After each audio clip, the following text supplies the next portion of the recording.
the meeting to order. Tiffany, please take the roll. Councilman Harjo. Present. Councilwoman Wirkkala. Present. Councilman McCarthy. Present. Councilman Sanders. Present. Mayor Sykes. President, let the record reflect that we do have a forum for Tuesday, July 28, 2026. We're going to run down to recognizing persons in the audience. Please limit comments to a maximum of 3 minutes. The purpose of this agenda item is to provide an opportunity for members of the public to address the City Council on matters that are not listed on the current agenda and are within the subject matter jurisdiction of the municipal purview of the city. Comments may not involve personnel matters, legal disputes, or private non-municipal affairs of the constituency. Comments regarding planning and zoning and land use issues may only be made during properly noticed public hearing. Would anybody like to get up and speak for 3 minutes? Hey, how's it going? First, your mic is cutting in and out. It always does. It always does? Okay. Hello again, Derek Orvis, resident of Mountain Home. And I am representing myself for this. I'm just going to do this as fast as I can, stay under 3 minutes. So, I was at the Elmore County Commissioner meeting, and I'm very thankful they are on top of monitoring and restricting the use of Elmore land for the data centers. They understand the harms of these centers, and I'm here to make sure everyone else understands the issues with centers regarding the environment, wildlife, and people. I hope all agencies that have a say in these developments work together to halt the collaboration of these large corporations. Noise. Data center generates noise levels that exceed 90 decibels. 85 or more are harmful to hearing. Vibrations also disrupt the wildlife. Light pollution. Hyperscale facilities require all-night lighting that disrupts the natural rhythms of the body. Light pollution is also disrupting migration patterns and habitat development among birds, butterflies, bats, to name a few. Data centers, especially gas-powered data centers, emit significant pollutants and fine particle matter into the air. These pollutants increase the risk of respiratory diseases, cardiovascular diseases, and they elevate cancer risk. A large data center can use up to 5 million gallons of water a day. Even a closed-loop system leaks harmful metals into the ground or the water.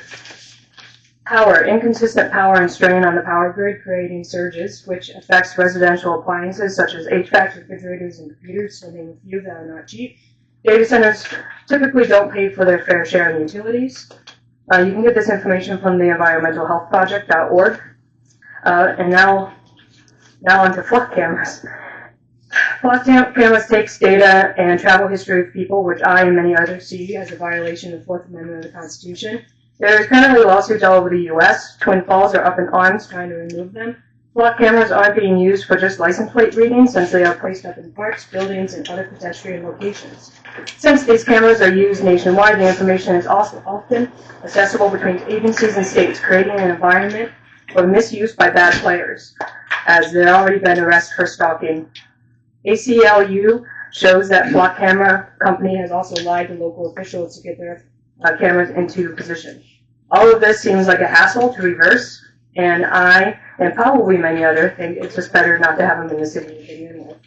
And then a common quote that's going around regarding the flock cameras is from Benjamin Franklin. Those who would give up essential liberty to purchase a little temporary safety deserves neither liberty or safety. Thank you.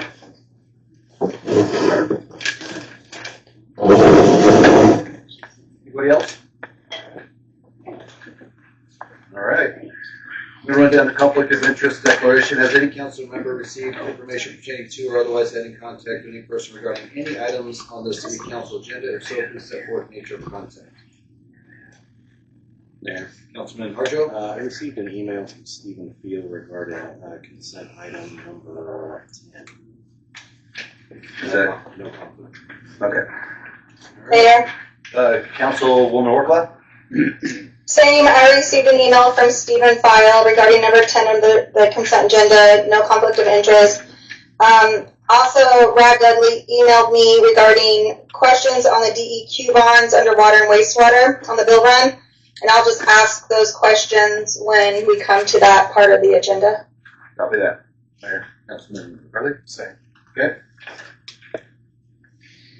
Okay, what we're going to do, Council, really quick is, if so, all right, I'm going to swap the swearing in of Jewel Waters and Vincent, if that's cool, Vincent.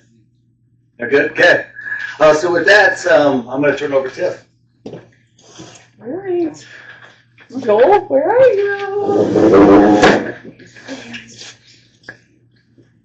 You ready? Okay. Look pretty. Do we have cameras? You're doing it, Paula? I will. Yes. Perfect. Okay, thank you. All right, you're going to raise your right hand and repeat after me. Okay. I state your name. I, Joel Waters, Do solemnly swear do solemnly swear that I will support the Constitution of the United States that I will support the Constitution of the United States and the Constitution and laws of the State of Idaho, and the Constitution and laws of the State of Idaho, and that I will faithfully discharge all duties and I will faithfully discharge all duties of Fire Chief for the City of Mountain Home, Idaho, Fire Chief of the City of Mountain Home, Idaho, according to the best of my abilities. according to the best of my ability. So help me God. So help me God. You did it. I told you.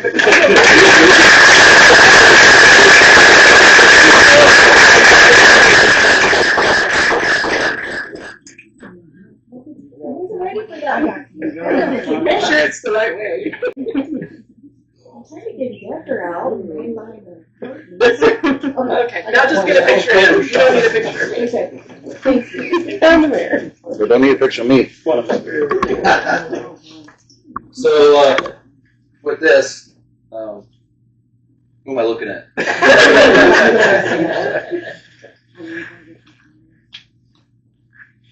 Okay. So you're good, my friend? You have to wear it. And then, with that, the floor is yours. You're welcome. I do have a few things written down that I'd like to say. Good evening to everybody. Mayor, members of the City Council, fellow firefighters, family, and friends. Thank you for being here. First, I'd like to start off by thanking Chief Moore for his 32 years of service. Thank you, Chief.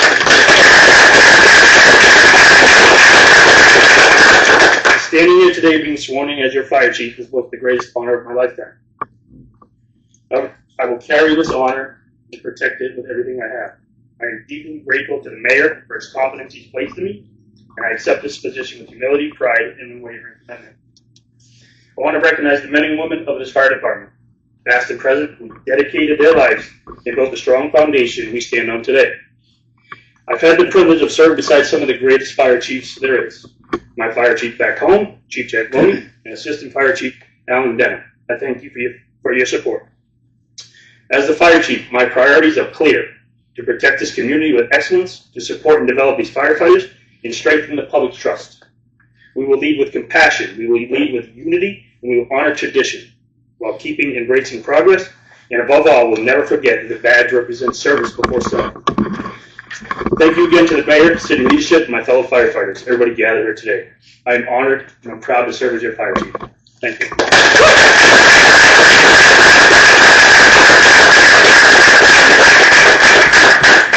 Red Sox suck. Yeah. Not lady that. To the fire members that are here tonight, thank you. Thank you for showing your willingness to one, see Chief Moore and to follow in what he's done for the last 32 years. Two, to see the new chief come in. I appreciate you guys taking your time. Slick or Commissioner Jewett, thank you for hours of going through all sorts of fire candidates. I'd like to thank Chris Curtis, Tiffany Belt, Paul Safransky, Daniel Mercado, obviously Slick Jewett for the committee that was put together. It was there was a lot of phenomenal candidates, and so hopefully we've actually, I know we've made the right choice. I look forward to seeing what you do, Chief Waters. And then in closing, thank you to the council. Thank you for allowing, I get to choose or put one forward, but at the end of the day, it's the council that confirms that appointment. So with that, Joel, I think it was a 4-0 confirmation. And so obviously they have faith in you. I know a few might have called you or whatnot and gave you the grilling and all that good stuff, but I think I could probably say with all clarity that we look forward to seeing what you bring to the table, and I know that your firefighters will look forward to seeing what you bring to the fight as well. And I know your main mission is public safety, the citizen, and making sure every fireman or fire member goes home at night as well. So to the firemen and women that are here, Thank you. Thank you for showing up and showing your support. That means the world to me, and I'm sure it means the world to Chief Waters. So thank you. All right. Now, y'all don't have to stay if you don't want to. I think it's customary that the chief buys the first round, right? All right, we're going to run down a presentation. Let's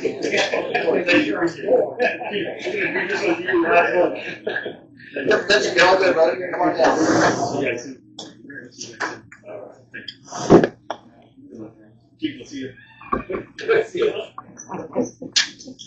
So, really quick, Vincent, I gotta give Maura a hard time. You're making him shoulder that cost, huh? Not you?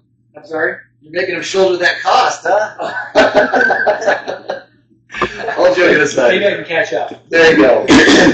All right, Vincent, the floor is yours, my friend. Well, I didn't know I was going to go after that. That's a pretty hard act to follow. Awesome words that your new chief had to say. And it just seems like from my 1 minute interaction, you guys made a good choice. But, thank you. Thanks for the time, members of Mayor Sykes and members of the Mountain Home City Council.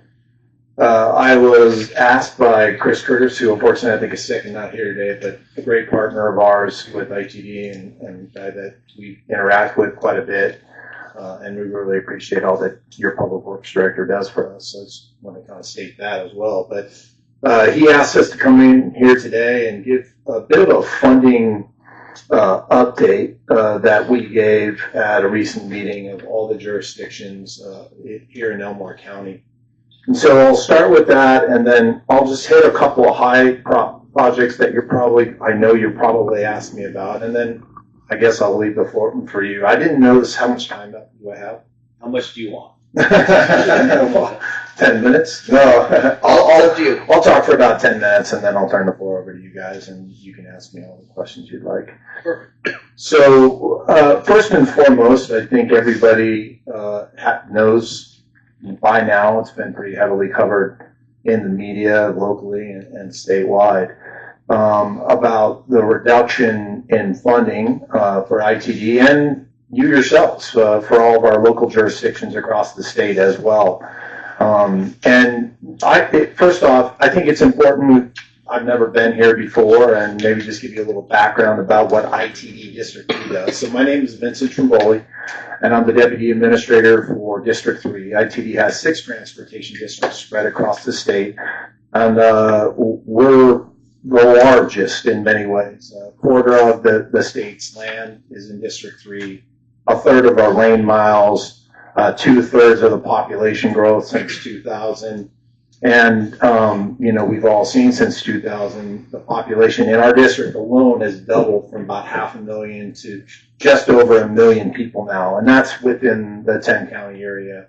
I can go through all the counties if you want, but it's basically, we go all the way up to just north of McCall, south of here to Nevada, over to Glens Ferry, and then over to Oregon. So it's the big corner of Idaho. And, there's a lot of funding needs. And so this year, the legislature had some tough choices to make. They made some cuts.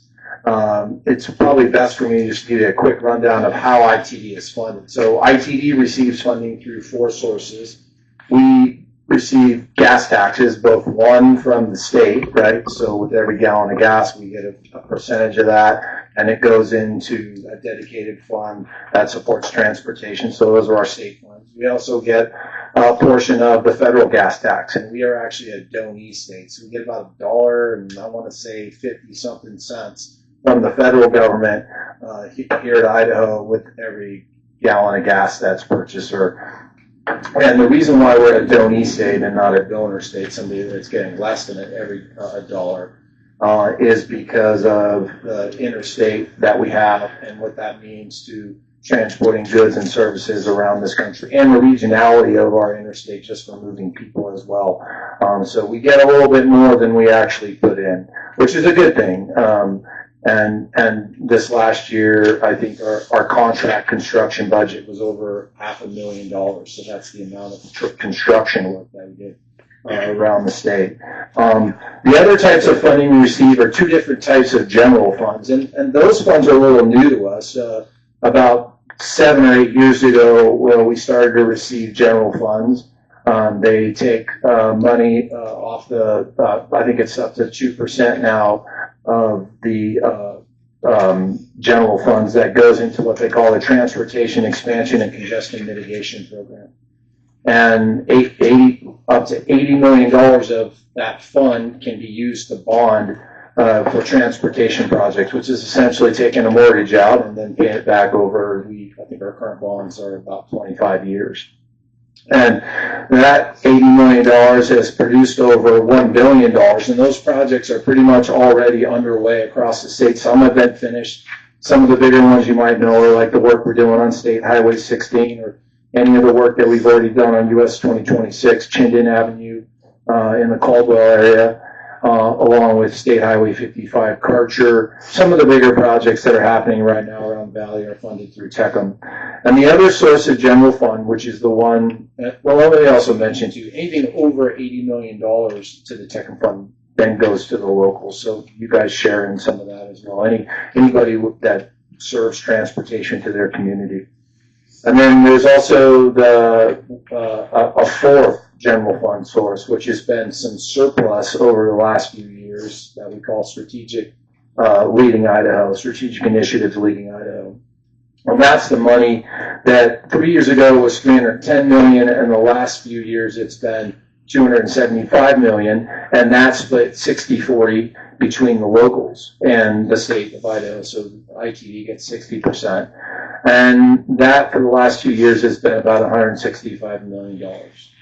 So the state had a budget they needed to balance. They had about a $500 million shortfall. And so one of the big areas that was easy, I think, at the time and helped them make that shortfall up was to remove the $265 million for this year. That money that came through the general fund, the SDLI, Strategic Initiatives Leading Idaho, was annually appropriated. But for ITD's sake, we couldn't just, annually appropriate it. We had to make it go over the 7 years of our budget, which we call the Idaho Transportation Investment Program, or the ITIP. And that's how we fund our projects through the 7-year program. We put them in an out year, and then we develop them up until the time that they're ready, the funding year they have, and then we build the projects, whatever they may be. And so, unfortunately, we had to then pull that money out of our budget, which netted over $1 billion. And so that has reduced, the state's budget for funding by about 18%. But really, those projects, that money was being used for capacity type projects. It was being used for some of those TECM projects we already heard about. It was, we don't just fund our projects with one source. Many of them are funded sometimes by 2 or 3 different sources. We federalize most of our major projects, so we can use federal money on them as well. So, but it was pretty key to some of those TECM projects. So we did also get authority to increase the bonding in the TECM program by $20 million, $40 million, and $60 million. So 3 consecutive years starting last year. And so we have not bonded yet for the $40 million that we have now, although we can use that money essentially like cash and use it to pay things down. So we still have that, which is really good. And they added some other things in the legislature this year, like increasing the STAR program up to $100 million and raising the lower end of that between 10. So that's a program where people can, commercial businesses can essentially be paid back the sales tax that they receive for putting money up front to fund a transportation improvement. We did that with several times down the valley, most notably with the Costco's, where they'll put up, the money from the improvement, and then they get paid back about 60 cents on every dollar that they collect until they've repaid themselves back for that upfront investment. So that was a big thing as well. So the long and the short is that right now we lost about 12 projects in this district that were pulled out. I'll talk about one of them here in a little bit, and that's the project that we have started the development side of on the interstate from exit 90 to exit 95, which includes, we're scoping it now as well, to replace the interchange there, which is one of a handful of interchanges still in our district that were built in the 1960s under, when Eisenhower built the national freeway system, right? So it definitely needs to be replaced.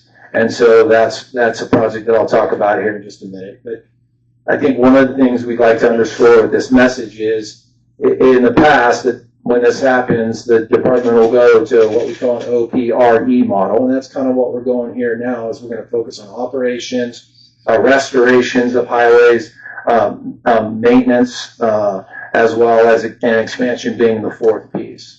But we aren't stopping the development of these projects. So we're going to continue to develop the 90 to 95 project on the interstate. We've got $7 million next year, starting in October, at least in the current program update, to continue to move that project forward. So I think we've learned from the past that when we've done development up front, trying to get things developed early, even though some people say, why would you let a project sit on the shelf for a few years? Well, the net result of that is State Highway 16. The net result of that will be, when we fully widen Chinden from Eagle Road to the interstate. We've worked hard to get those projects ready up front, so when the money was there, we as a district were ready to capture that. And we've done that successfully, and the state is doing that as well now, not just in District 3, but across the state. There's quite a few projects that are on that list of about 68 statewide got pulled off. But many of them, especially the widening projects, are going to continue to move forward on the development side. And corridor study work, we'll talk about a corridor study that we're working on too that definitely impacts the city of Mountain Home.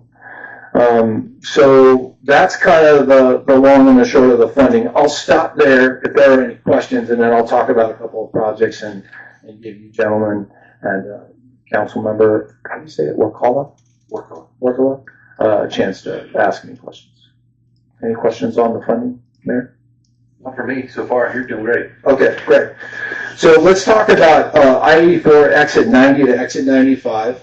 The project is currently unfunded. It has been funded over the last couple of years. It was slated for fiscal years 28 and 29, and we have begun the development work there. Work, I would say, in the earlier stages. We recently wrapped up a value engineering study to try to find ways to be innovative, but at the same time reduce the bill, right? Reduce the cost a little bit. It's a big project. Right now, the estimate's around $190 to $200 million to widen the interstate. And why is it important for us to widen the interstate? Well, number one, traffic is demanding it. I think the traffic numbers that we've seen from the stretch of Mountain Home to back to Boise, you all drive it, I'm sure, quite a bit. I've driven it a lot in my life as well, and it's definitely a lot different than it was 20 years ago.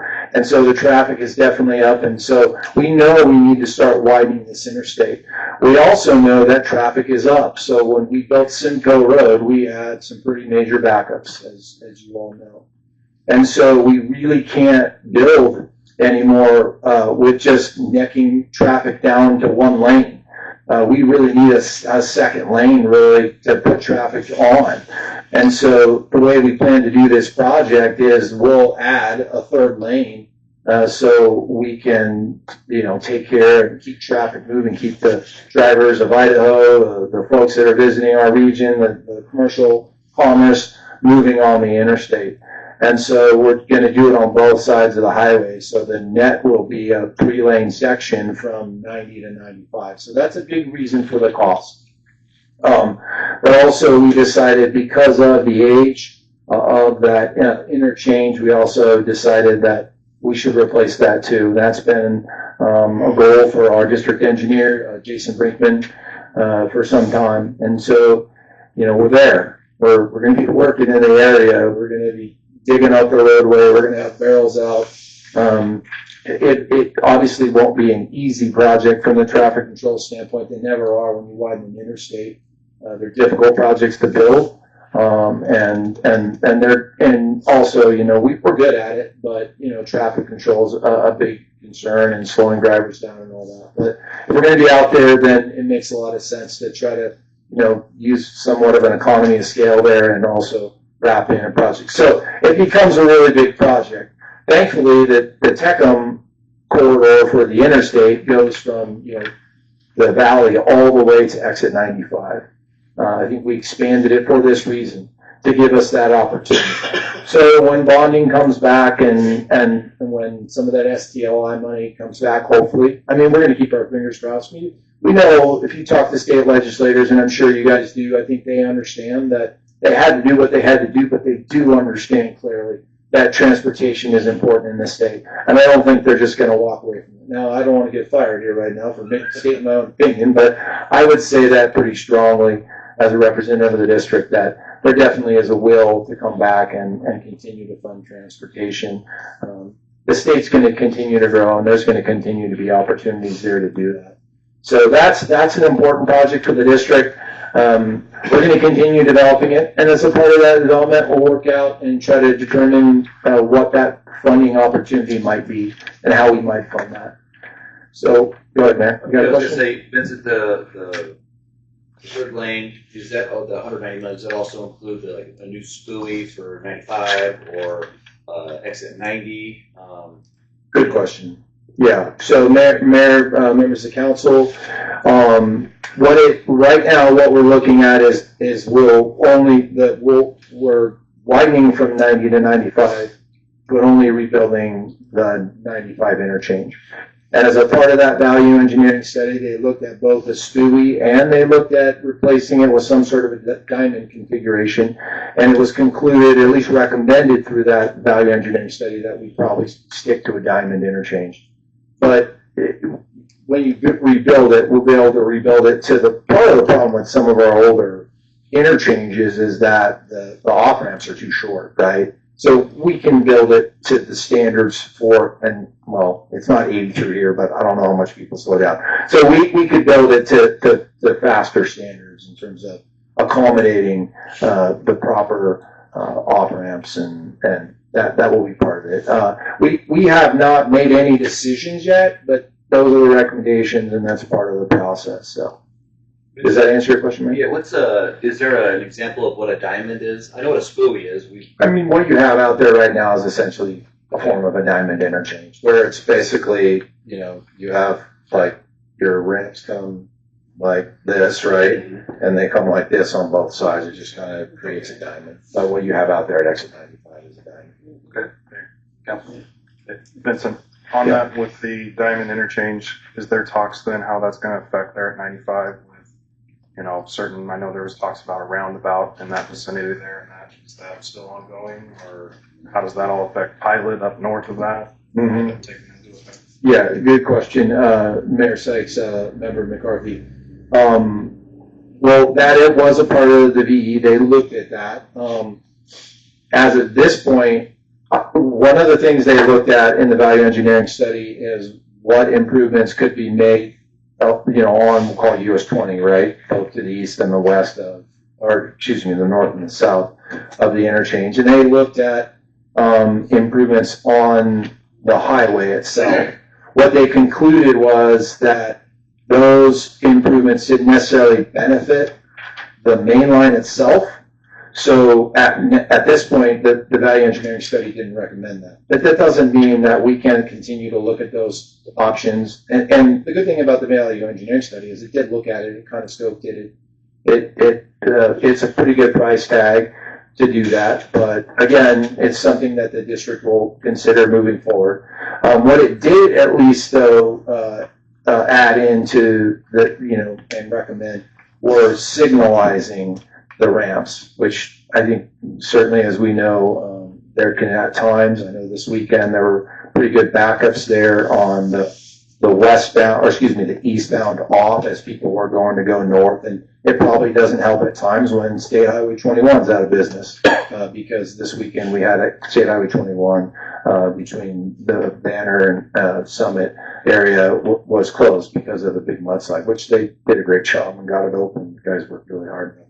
was open yesterday, but it wasn't open over the weekend, and I'm sure that turns a lot of traffic into it, up north using that. So, is that? Yeah, thank you. Yeah. I know we have the intersection a little further down there, City View Drive. I don't know if that has been brought to ITD's attention or discussion on that. Exit 90?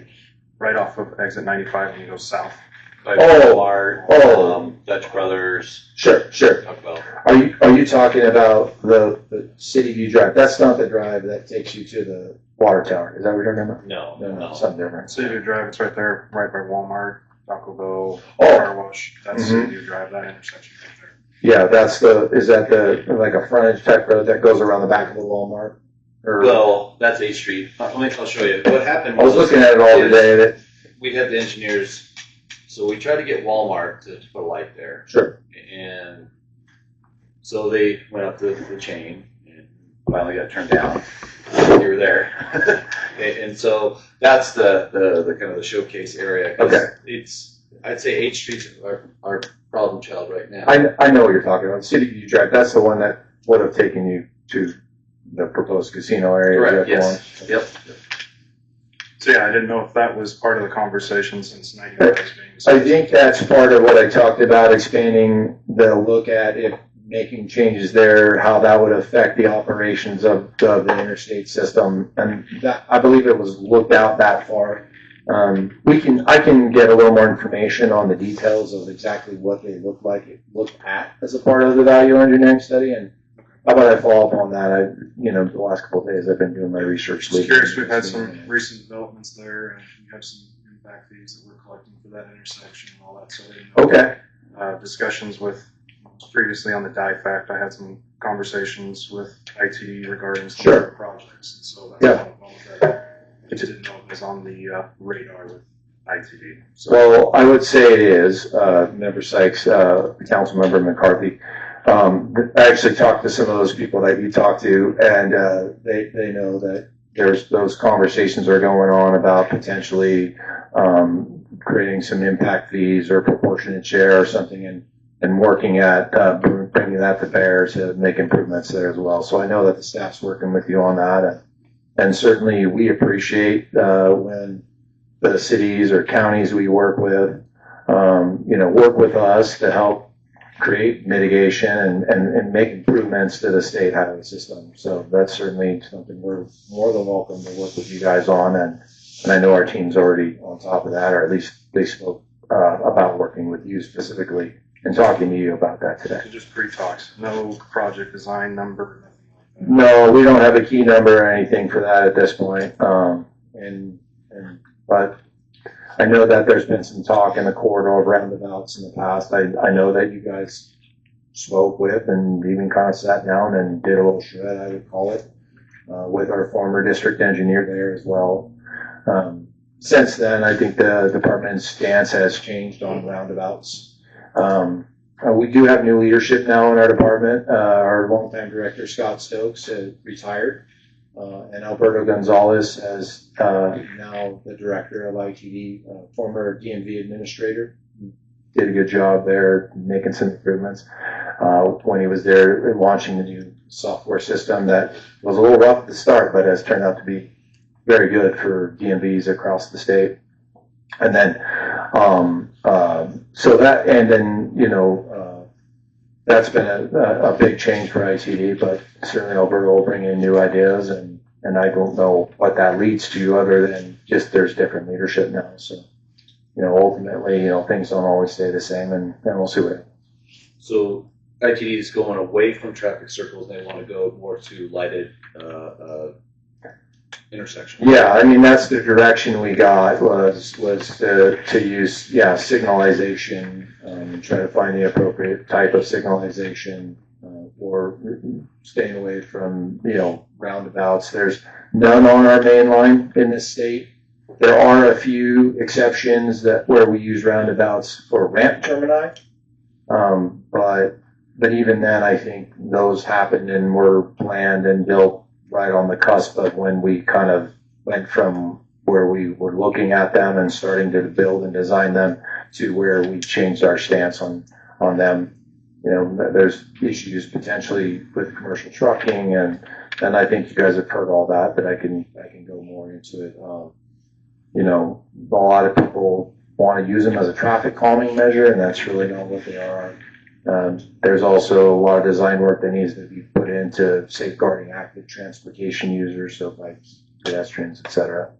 So those are some of the reasons that at this point they're not something that will build on the state highway system. I appreciate that. Since you brought up 95, I think there's, I'll say, a lot of updates that have happened in that stretch. And so it's one of those, I didn't know how much IT has been brought aware, especially with the addition at Walmart gas station, the need for some previous when it was switched, traffic, TIS and all that. So I didn't know how much actually IT, and I didn't know, speaking to some of the IT, that if that's on the radar to kind of figure out how we're going to fix that intersection or incorporate all that with those changes. Sure, and I would say that it's definitely on our radar. I mean, it's on my radar. I started this job 4 years ago. I left for a little sabbatical and came back. But 4 years ago, we sat down with them, that I've talked actively with project teams about trying to find ways to see what we could do to, ease some of those safety concerns on US 20 and the businesses, I guess. It's kind of a couple of things.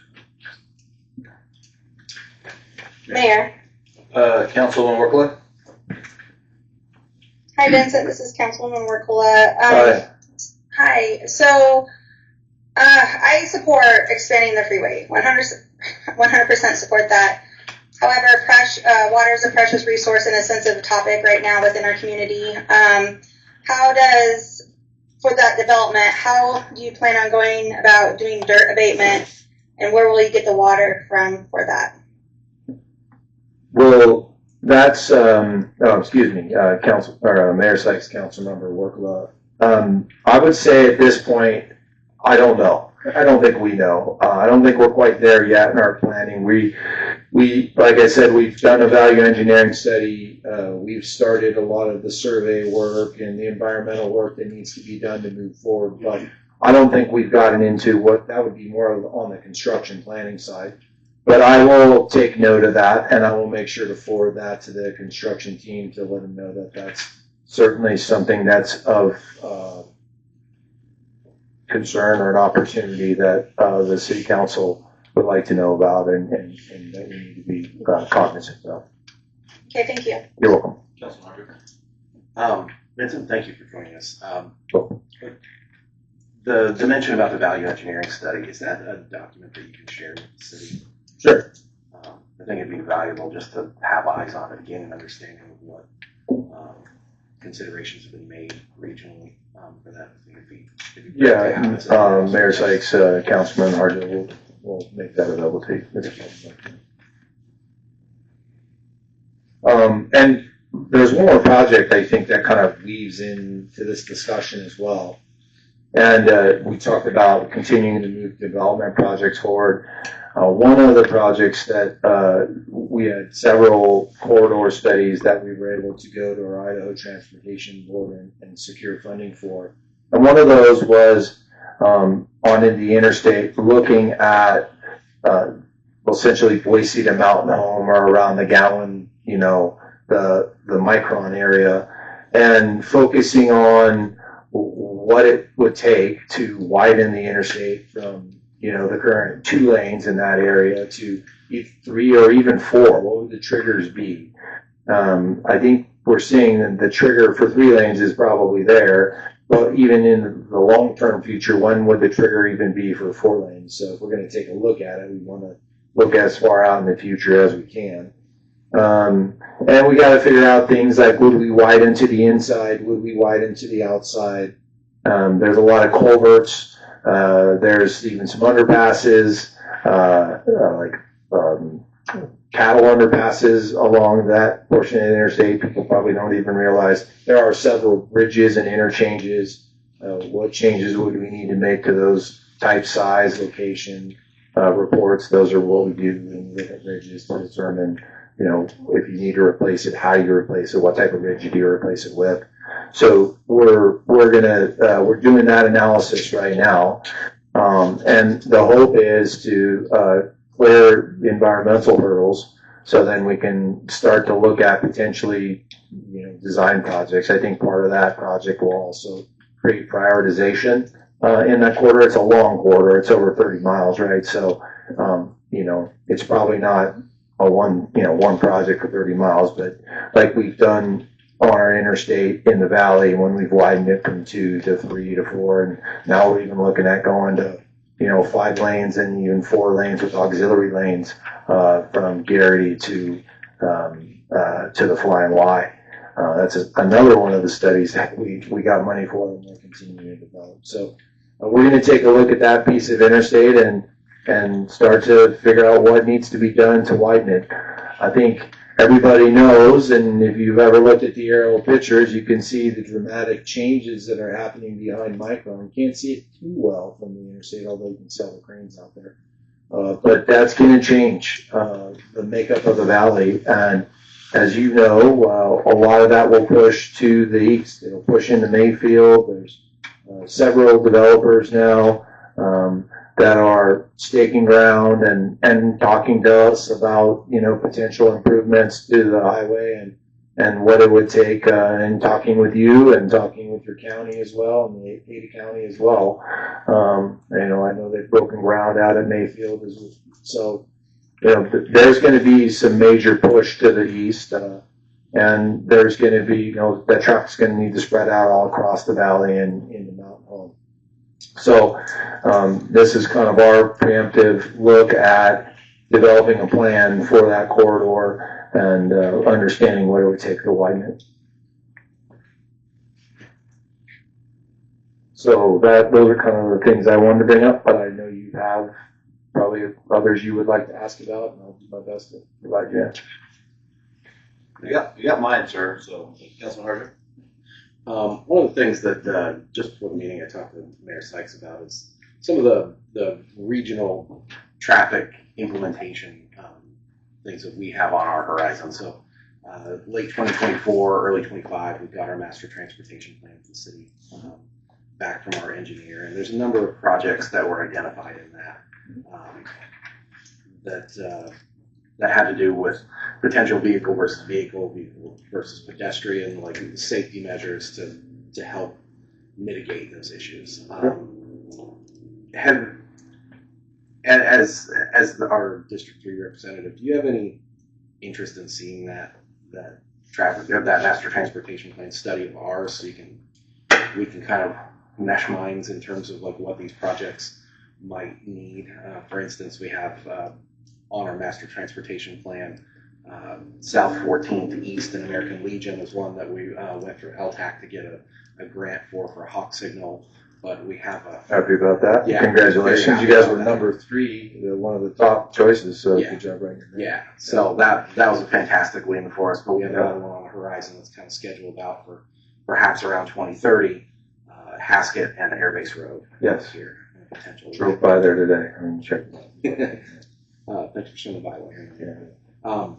Yeah. So would you have any interest? Does that affect you in any way?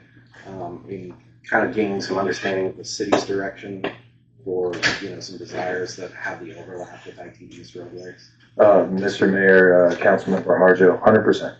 I want to see it. I actually wrote down a master transportation plan and put a box by it, which means I'd like to look at it. And I'm sure our staff has looked at it as well in development services. I know one of our senior planners as well has looked at it, and I definitely would like to look at it. And I remember when you guys were going through that process, I had first started.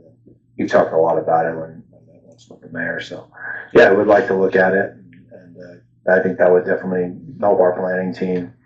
So, thank you for pointing that out and answering your questions. Yeah, absolutely. Thank you for taking a look at that in advance there. I'll make sure that Chris or somebody. Yeah. Thank you. Vincent, thank you for the updates on the interstate. I think that's great. For residents to hear, I think that's one thing that we're hearing a lot is the traffic, and especially with the increase in commercial speed and everything like that. So I didn't hear a little bit about in town. and that's kind of one of my concerns Mhm. that I wanted to bring up since you've taken. Thank you again for coming here. Here it is. Uh, As much as talk. Yeah. I prefer to listen more than talk. So, as you pointed out, there's some that I've been talking to in District 3. And last year, when I was on the DIFAC, we had a representative from ITD come, and we were talking about Airbase Road and Haskett. And when I initiated those conversations, I got the feeling that they weren't even on ITD's radar. I don't know if that's how all that works between city and all that, and that's not really something that I want, not my question for that, but my concern is during that DIFAC meeting, we had a representative that talked about how because that intersection is so close to our South Fifth West intersection there that it's lighted, that IDAPA is going to play into that. And so we did have a conversation in there. The representative talked about the IDAPA waiver. And so I wanted to see if that has been kind of going on with conversation to see how we're going to go about that, because quite frankly, that's the same issue with, yes, it's glad we got the Hawk system, but speaking with ITD and the email, there's concerns about IDAPA 2, about American Legion and 14. 2 points of, are we going to go with a fully lighted intersection, or are we going to do a Hawk with movement restrictions on there? So I'm just curious to see if this information has been going on and talking, with some areas like the district engineer, Aaron Vargas, and that, or any of that, because quite frankly, I want to see where we're at with that, especially if we don't even have project numbers for those. It is state highway, so. Well, let me try. Please, I know that's Mr. Mayor, Councilmember McCarthy, it's fine. Great. I think I see where you're going. Let me ask you a couple of clarifying questions. You said a DIFAC meeting. Is that what you called it? DIFAC, Development Impact Fee Advisory Committee. Okay. I thought you said that. Sorry. DIFAC, yep, short. We like our acronyms, right? Yeah. Okay. So, and then when you first referenced the 14th, were you talking about what is currently there at 14th and Haskett, and were you referring to that as a Hawk signal? No, American Legion at 14th. Okay, so you were just talking, but you were talking a little bit about, and what you have at 14th and Haskett is what they call a rectangular rapid flashing beacon, or an RRFB, which doesn't stop the highway movement.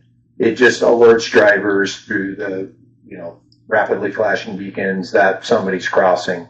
I looked at the one out there and I think I have some, I think that's an area where I think you could potentially put a pedestrian hybrid beacon, which is also the same term they use, EHB, is a Hawk signal, right? Like you're putting in American Legion. What we've talked about internally at American Legion, and what you have funding for, is that it's a pedestrian hybrid beacon, which it is a signal, it's a traffic signal, it stops traffic, but it's not a full traffic operation. And yes, our district engineer, Jason Brinkman, is aware of it, planning manager August is aware of it. I'm aware of it, and we're aware of it in development services, because we know we'll probably work with you to permit that construction and help you work through the design process. And we're fully on board and looking forward to working with you guys on that. We do not foresee it being a fully signalized intersection. We see it being what you applied for in the grant, which would be I think the grant calls it a Hawk signal. It's, semantics are basically both the same thing. But, yeah. So, yes, I think to answer your question, we're fully aware of it. We're standing by and ready and willing and able to work with you on its implementation and development and construction. Okay. And that's, again, I know that conversations need to happen. That DAP is playing into those. On our CAP, it talks about, expending impact fees with Airbase Road and Haskett and that this year. So, again, I'm kind of one of those of, we don't have project numbers because it is state highway. Where are we truly at in implementation and action? Yeah. I looked at I was paying attention to there are 2 signals. It's basically almost equidistant between the 2 signals you're talking about. And I'd have to look back at the distance. And I thought about that a little bit. And I'm not a traffic engineer, so I don't want to give myself in trouble here. But that's something that, how about we, it's in my head, and it's something we'll go back and talk to the team about. Okay. Is that fair enough? Yep, and I don't want to give you any professional opinion because I don't really have and I appreciate two that. initials after my name to do that. Nope. And I guess my question would be, is there any chance that we can have that team come here to answer those questions so that we can, you know, get this moving and the public knows that? 100%. Yeah, and I thought about that today when I was looking at the top list.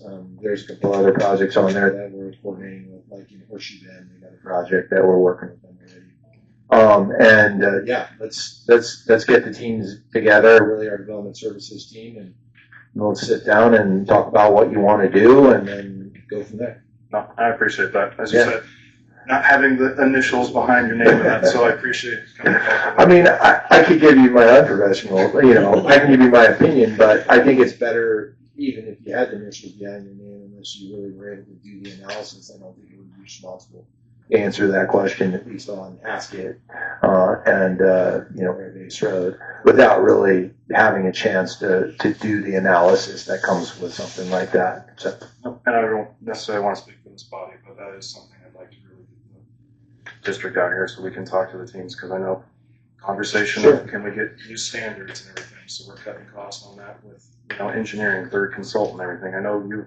IT has plenty of standards for intersections and I know you do. your hawks and all that and everything. So I think, at least for me, I'll say that I would really like to get those individuals who can make those expert, you know, point outs and everything, that we can get those answers on there. Because quite frankly, I've heard we're talking, and I'm ready for some.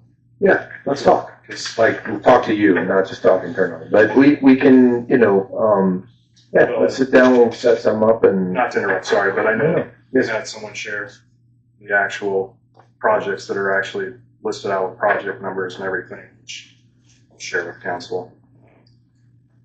And those were pointed out, and so that's where I'm going. I don't see anything listed on those roads or anything like that. This is all the way to 2031. So Sure. Again, I think getting those individuals in the room with us together so we can actually hash this out. And we can work on that. I think what I hear you saying too, maybe about like concerning Air Base Road and Haskett, is that the city has some funds to bring to the table at that intersection. Same with City View Drive. Yeah.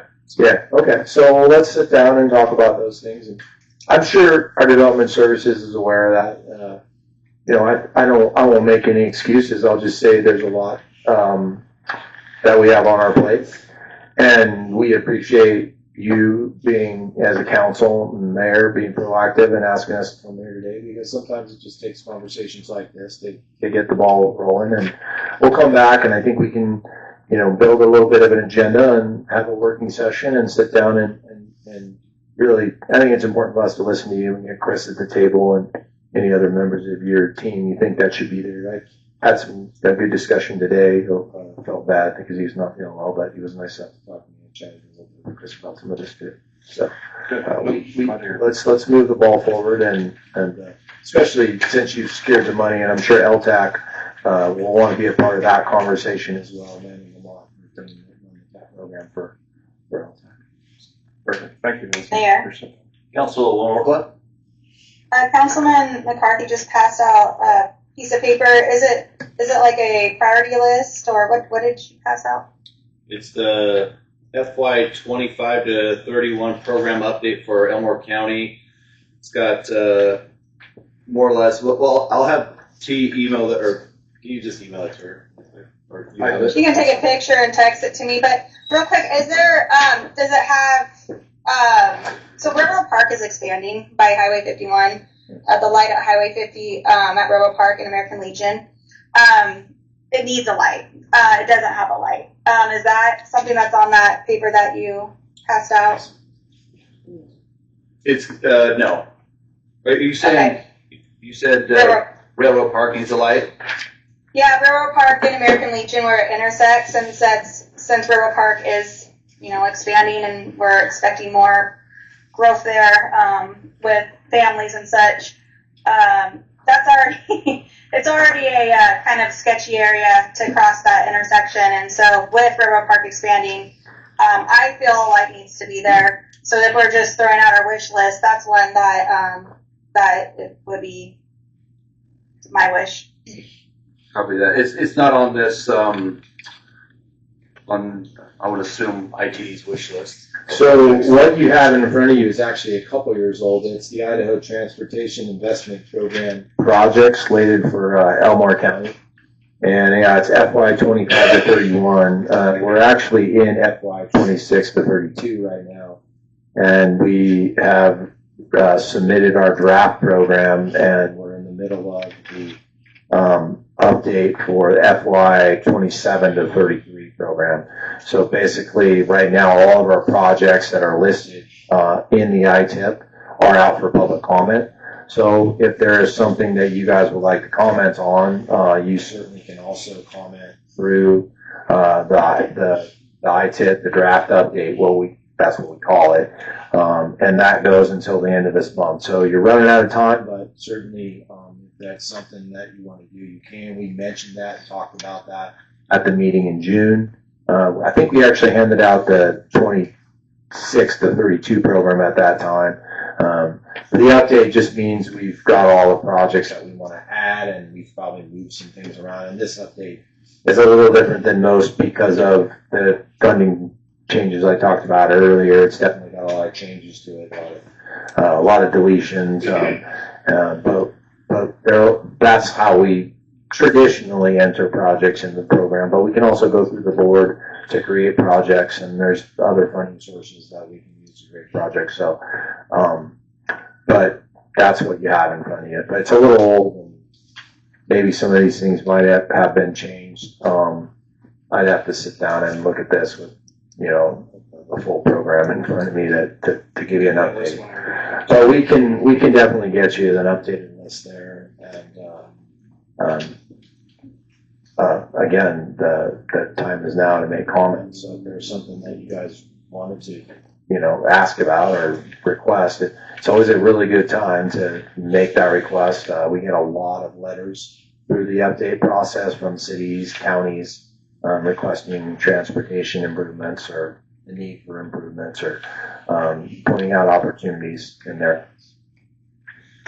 Perfect. All right, council. Anything else for Vincent?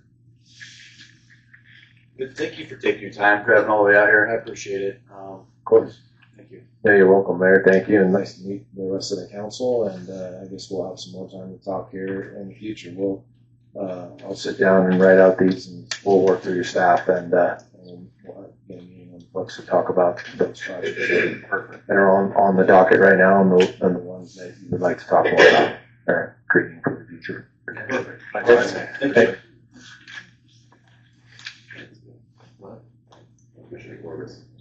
Commissioner Corbis. Could I have just a brief comment with Vincent here? You bet. Could I interrupt? We usually don't, but Just since for a it's moment. Commissioner Corbis, we'll let you. Again, Commissioner Corbis, I just wanted to briefly mention, while Vincent was here, we had a great meeting here a few weeks ago out at the ITD shop. Some of the city staff was there. We've had some real struggles going anywhere with Idaho Transportation Department. Kind of laid that out with Vincent and his group. We're trying to work through some of that. I spoke with Vincent briefly yesterday. We'd like to bring our elected officials in and have a sit down with all of them. And I mentioned that to Vincent on the phone yesterday as well. And I would like to, I think we're going to have these conversations. It would just be great to include everybody. You know what I'm saying? If we're going to sit down and look at the problems and concerns and issues that we're having, if we could bring everybody to the table, the city, the county, and not have Vincent going to the city and then to the county and running back and forth, we could just try to address a lot of these issues right up front when we have these folks in council. Anyways, I just kind of wanted to mention that while Vincent was here, and maybe we can open that dialogue up to where we're all sitting at the same table and addressing some of these issues. So, thank you. Thanks, Vincent. All right, guys. Hey, drive safe. Thanks. You'll see the traffic. It's horrible. Dustin's like, I'll wait an hour and have dinner. All right, we're going to run down to the consent agenda.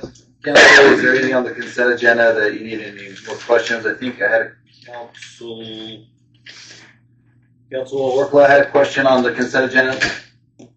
Yeah, I I have several things. Bear with me. You're good. Okay. Thank you. Let's see. Let's start with number 7, which is the bill run. All right. Just 1 second. I'm sorry.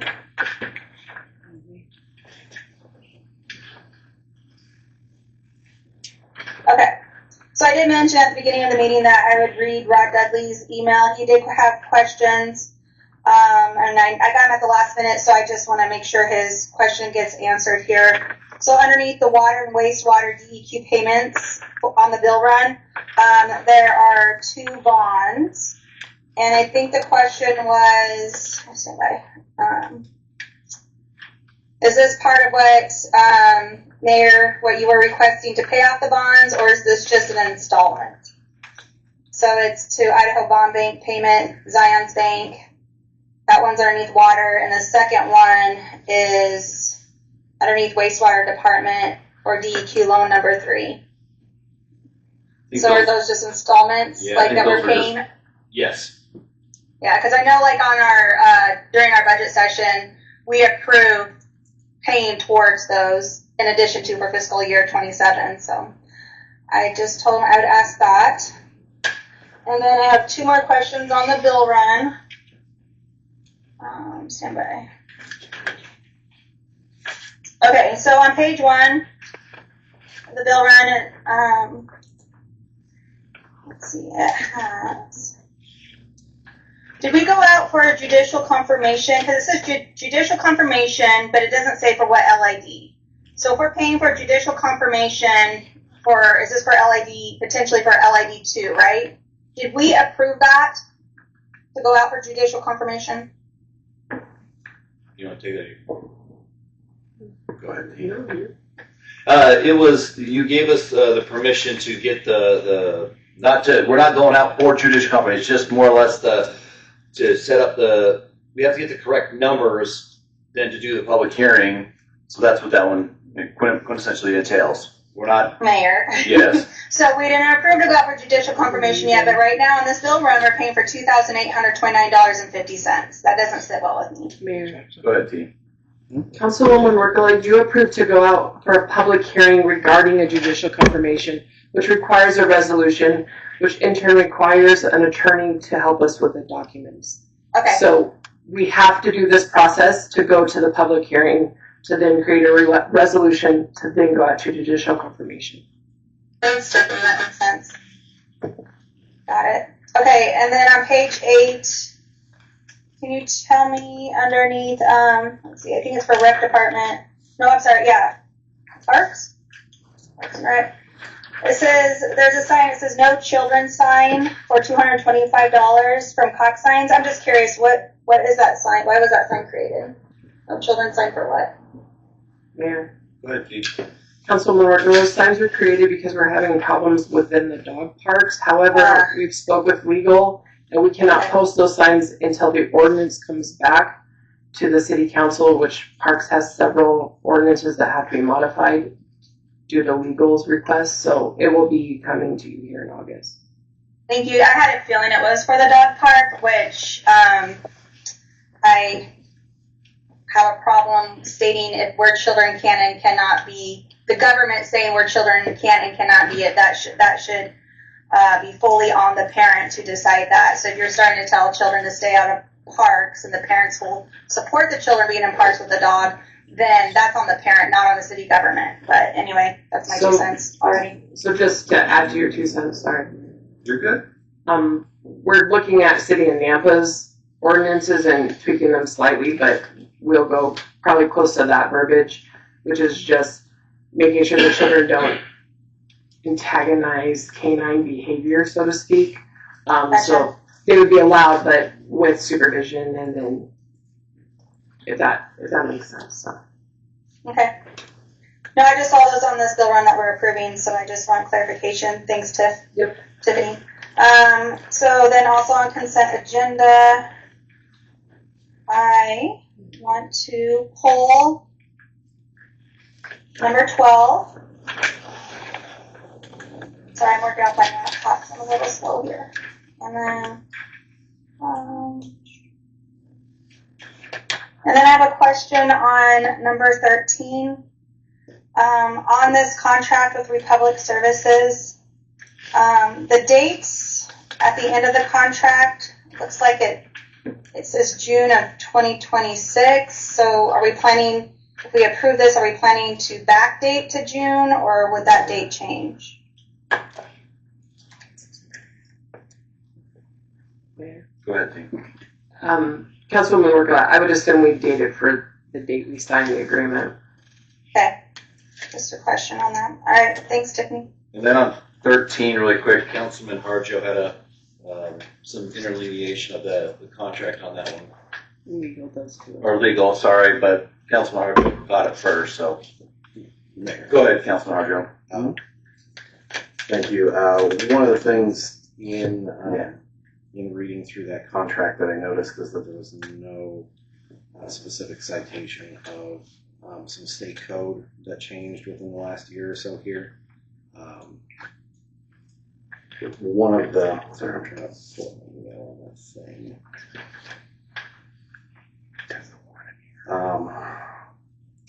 In the contract, it doesn't necessarily acknowledge the language passed in legislature in 2025 regarding temporary or project-specific solid waste. That Idaho Code is 50-3, city contractor franchise for solid waste collection.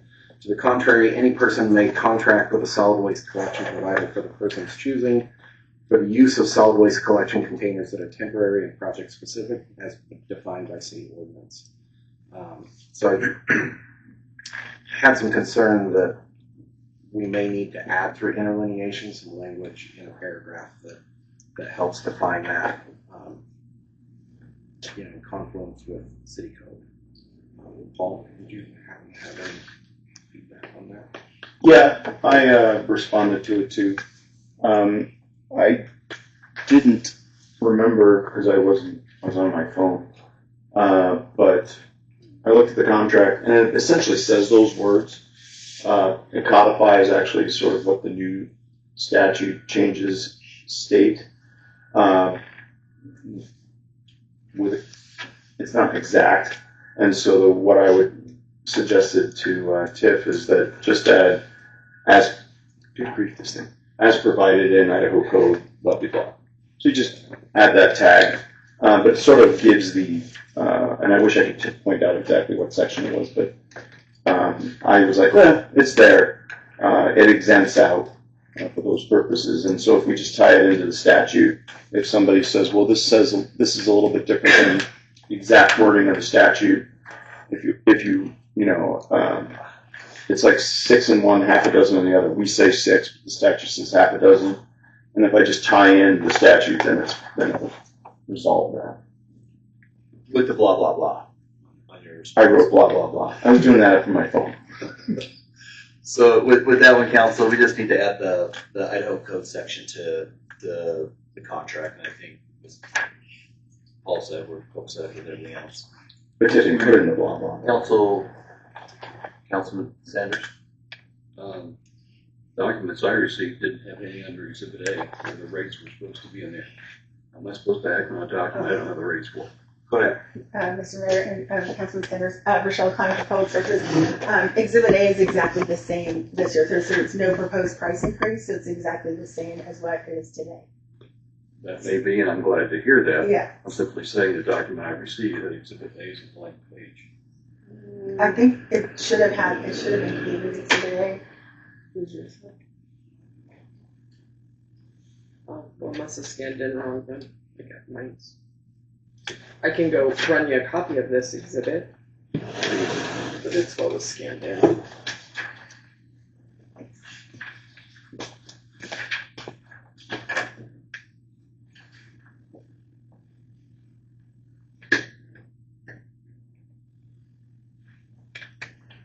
Councilman McCarthy? To keep things moving, I'm wondering, because of the interlineation language and getting that document out, can you just pull number 13, please? Absolutely. All right. Sorry. Oh, go ahead. I'd like to pull number 10, please, and then Councilwoman Wirkkala kind of beat me to the punch, but I do have a question on the bill runs for number 7, specifically the judicial confirmation, which Tiffany, thank you for the clarification on the process. My question is, this is coming out of professional fees in the admin budget under the 4100. I'm curious why we did not pull these out of the fiber budget under this professional fees of the 4100. Thank you, Tiffany. Oh, that's weird. And they all went on there? But you have That's B? the packet. You have B?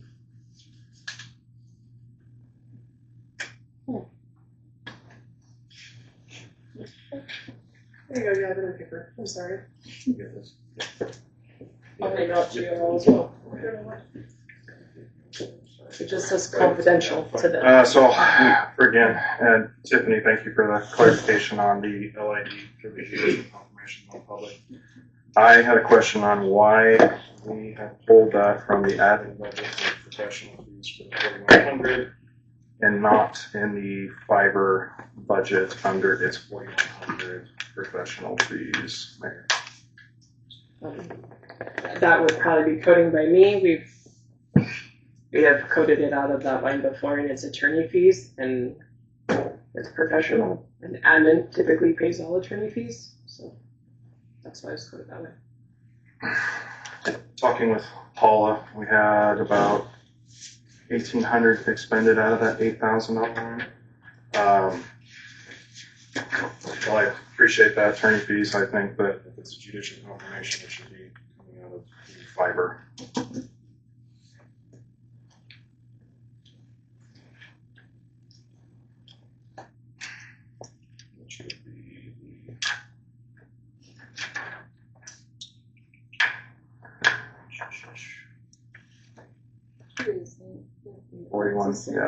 Yeah.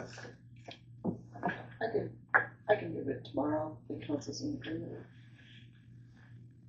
Mayor, can we just pull the bill run, please? You're just gonna pull that, and put it, you'll just fix the coding? Is the council in agreement with that? Sure, Mayor. Councilman? All associated costs with the LID get wrapped up in the LID, so coding this back to the fiber department is fine and well, but all of those expenses, including legal, get pulled back into the total project cost of an LID. So in the end, the LID pays for those services, and thus the cost of that is spread across every acre of the LID. If that's where council wants to pull it from, that's great. It's going to be absorbed by either the cost of an LID if that LID proceeds, or will be a cost of the administrative aspect of seeking legal fees, paying legal fees for legal services. If it needs to be put under fiber, that's fine. It's just going to get absorbed later. So we'll fix that for, let's see. Okay. Easy peasy. Okay, council, I've got 10, 12, 14 pulled. Any others? 14 or 13? Oh, you're right. 13, sorry. I've got, okay, council. Okay, I got 10, 12, 13 pulled. Anything else? Just Mayor. Councilman Sanders? The fundamental behind number 11 is the same as 10. We're going to be talking about one we might as well pull down and have them together. Or 11, okay. Okay. All right, council. Any other on the consent agenda? I got 10, 11, 12, 13. If not, do I have a motion to approve the consent agenda with the interlineation of adding the Idaho code to the report? No, there might be report, never mind. You pulled it. Do you have a motion to Approve the consent agenda pulling 10, 12, or 11, 10, 11, 12, and 13. Mayor. Councilman McCarthy. I will make a motion to approve the consent agenda pulling items number 10, 11, 12, and 13, with also the change to the bill runs for the fiber, the professional fees. Second. It's been motioned and seconded. Any further discussion? Hearing none, I'll call for the question. Councilman Sanders. Aye. Councilman McCarthy. Aye. Councilwoman Wirkkala. Aye. Councilman Harjo. Aye. All right, run down to old business. Deliberation decision on golf course pump house project and expending funds from FY26 contingency. Council, what do you want to do?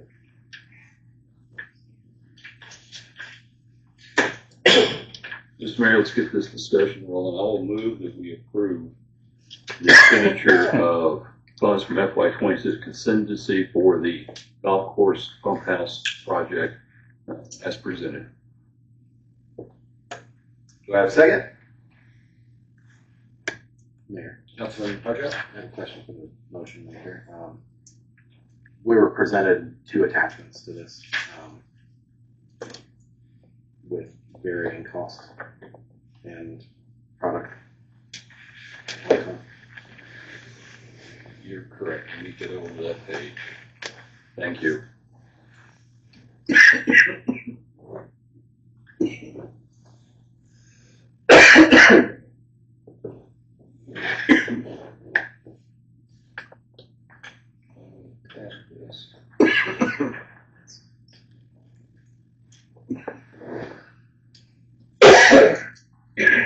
One of the members of the council is faster at getting to those.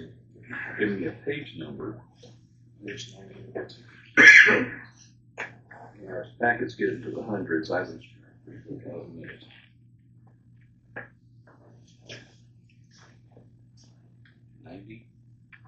Yes.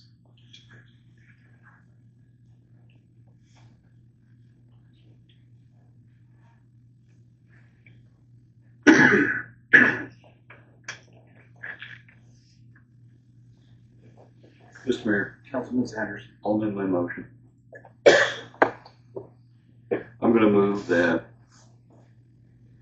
we approve expending funds from the FY26 contingency on the golf course pump house project and award to Vincent Construction in the amount of $18,500 for construction of that facility. Second. It's been motioned and seconded. Any further discussion? Hearing none, I'll call for the question. Councilman Harjo. Aye. Councilwoman Wirkkala. Aye. Councilman McCarthy. Aye. Councilman Sanders. Aye. All right. Sorry. Water with another 1, 2. All right, we're going to run down to items removed from the consent agenda. We're going to run down to item number 10. Approve the fire department's request to expend impact fees to pay Wild Urban Interfire. Sorry, Mayor. Councilman Harjo. Is it possible that we can move some of the Elmore County stuff to the beginning of new business? Yes, actually, Council, yes, I'd like to move up really quick. We'll come back to the items that were pulled. I'd like to move item number 6 right now, and then item number 7. So we're going to run down to item number 6 currently, while we have Commissioner, we have Rogers and Corbus back there. You guys want to come up? Sure. All right, we're going to run down to action item number 6, deliberation decision regarding resolution 22 subsection 2026R. Do you have any questions for Commissioner Corbus? Commissioner Rogers?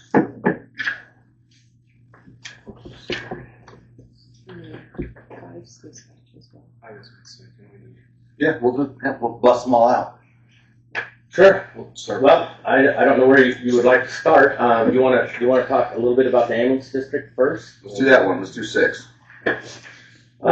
So of course we are here to ask the city to, of course, pass a resolution letting the county go out to the voters for a creation of a new ambulance district. We're quite honestly, we're struggling with what we have. We have an ambulance district that encompasses the whole county. In that district brings in $740,000 a year, and has a $4.5 million budget. So what we're hoping to do is look at a way to change the dynamics there and move that to the voters, and we would dissolve the current district and ultimately create a new district, which means changing a small section of the boundary of north of Elmore County and some of the national forest land, a small piece of that. And then when we're done with that, if the voters approve it, we would create a new board. That board would sit down, decide the dollar amounts and direction they want to go, and have its own private entity. The ambulance district is not a county function. It is a district no different than the school district, hospital district, or anything else, but the county currently runs it and has for quite a few years. And so looking to the future, we've got to make some changes. And when I talk about the $740,000 in taxes yearly, I think to give a little bit more insight on that, there's currently 2 gals that do the billing for the ambulance district. They bring in anywhere from $60,000 to $150,000 a month as well. And then we also have funds that come in from wind and solar that also help offset some of the costs. So, bottom line is we would like to just move forward with having that ambulance district go to the voters and maintain the status quo, the level of service that we currently have. If we don't do that, we are just years away from shutting some things down. The level of service is going to have to drop significantly. And we don't want to go there, and we don't want to do that to our citizens. And we want to give them the opportunity to have a voice in it. And part of the laws that go hand in hand with that is an incorporated city has the option to opt out of that and create their own ambulance district. So if you so desire, you could say, nope, we don't want to do that. We're going to create our own ambulance district, and we would say, okay. So, and there's a lot to it. There's a lot of parts and pieces, and it's not easy. We met with Glens Ferry City last night and talked to them as well. And again, we're hoping to get this done by August 28th, I think, and move to the voters. So, yeah. Sure stand for any questions. Yeah, I met with Commissioner Corbus Friday and try to get this on. Like I said, let the voters decide if they want to tax themselves. That's why I got it on there. Of course, I have a question for it, and thank you both for coming. I know EMS is definitely a struggle with funding in the state of Idaho with everything not being designated and all that. So I know there's other counties such as, I believe it's Payette County. They talk a lot about their funding for the EMS. Sure. Doing some research in that, they, I think, have similar circumstances to us in the fact of they're dealing with a lot of calls on I-84. Sure. And so I was curious if you can kind of talk about that and how much that impacts the EMS service when it comes to... Yeah, great question. So let's talk about that for just a minute. So, and we'll talk, I'll give you kind of a rough guess, and Mark can correct me if I'm wrong, but City of Mountain Home runs, let's say, 100 fire department calls a year. Mountain Home Rural Fire Department runs maybe 100 calls a year. Our rescue group that does extrication is running over 200 calls a year right now. The ambulance service has went from a few years back, 2,000 calls, to now we're pushing 4,000 calls a year. And one thing that we do is we do fund the extrication group out of the ambulance district that responds to the interstate. So several years ago, we started trying to have Idaho Transportation Department help us with that problem. And I thought it seemed to be really simple. They have contracts that pay a fire department to go out and put out a vehicle fire on the interstate. Well, why couldn't they help with the crashes when somebody's dying? Just because there's not a fire, you would think they could help. So there was a lot of emails that went back and forth 2 years ago, and ultimately a letter come back. You would be very, very disheartened to read that letter. which I readdressed with some of your staff out here at their shop a few weeks ago. And of course, Vincent was there. And I had a little follow-up with him last week, and he said, yeah, well, I don't think we can really do anything. And so I'm not done with that. And that's somewhat what I discussed earlier when Vincent was here. I want to see if we can look at the dynamics there. One thing that is important is that our billing gals do try to bill any large accidents that they can, and do, and they collect quite a bit of money. But ultimately, let's take a large fire. There was a large crash with a fatality west of Mountain Home here a few days ago. That rescue group spent 5 hours out there doing traffic control. 5 hours. I mean, of course, there's never enough law enforcement officers, and it's difficult to keep up with. There's no help from them. There's nothing. You know, you go to Ada County, everything in Ada County or your larger urban areas all have a fire district or a fire department that responds there and does all of that work. We don't have that privilege here. We have a lot of no man's land. There's a lot of areas that there's no protection, and we got to do it. It's sad, and I'll tell you, it's overwhelming right now. I think that those rescue guys are pushing a call every day or every other day right now. They are on the move, and it's just unbelievable the amount of traffic out there. And we've gotten zero traction by trying to ask the Department of Transportation to assist with anything. Did that answer your question? A lot of miles on that interstate. Mayor, may we suspend Roberts just so we can have open dialogue? Sure. Yep. I'll suspend Robert's rules for 5, 6, 7. Thank you. Yeah. Thank you for that. Because this is something that kind of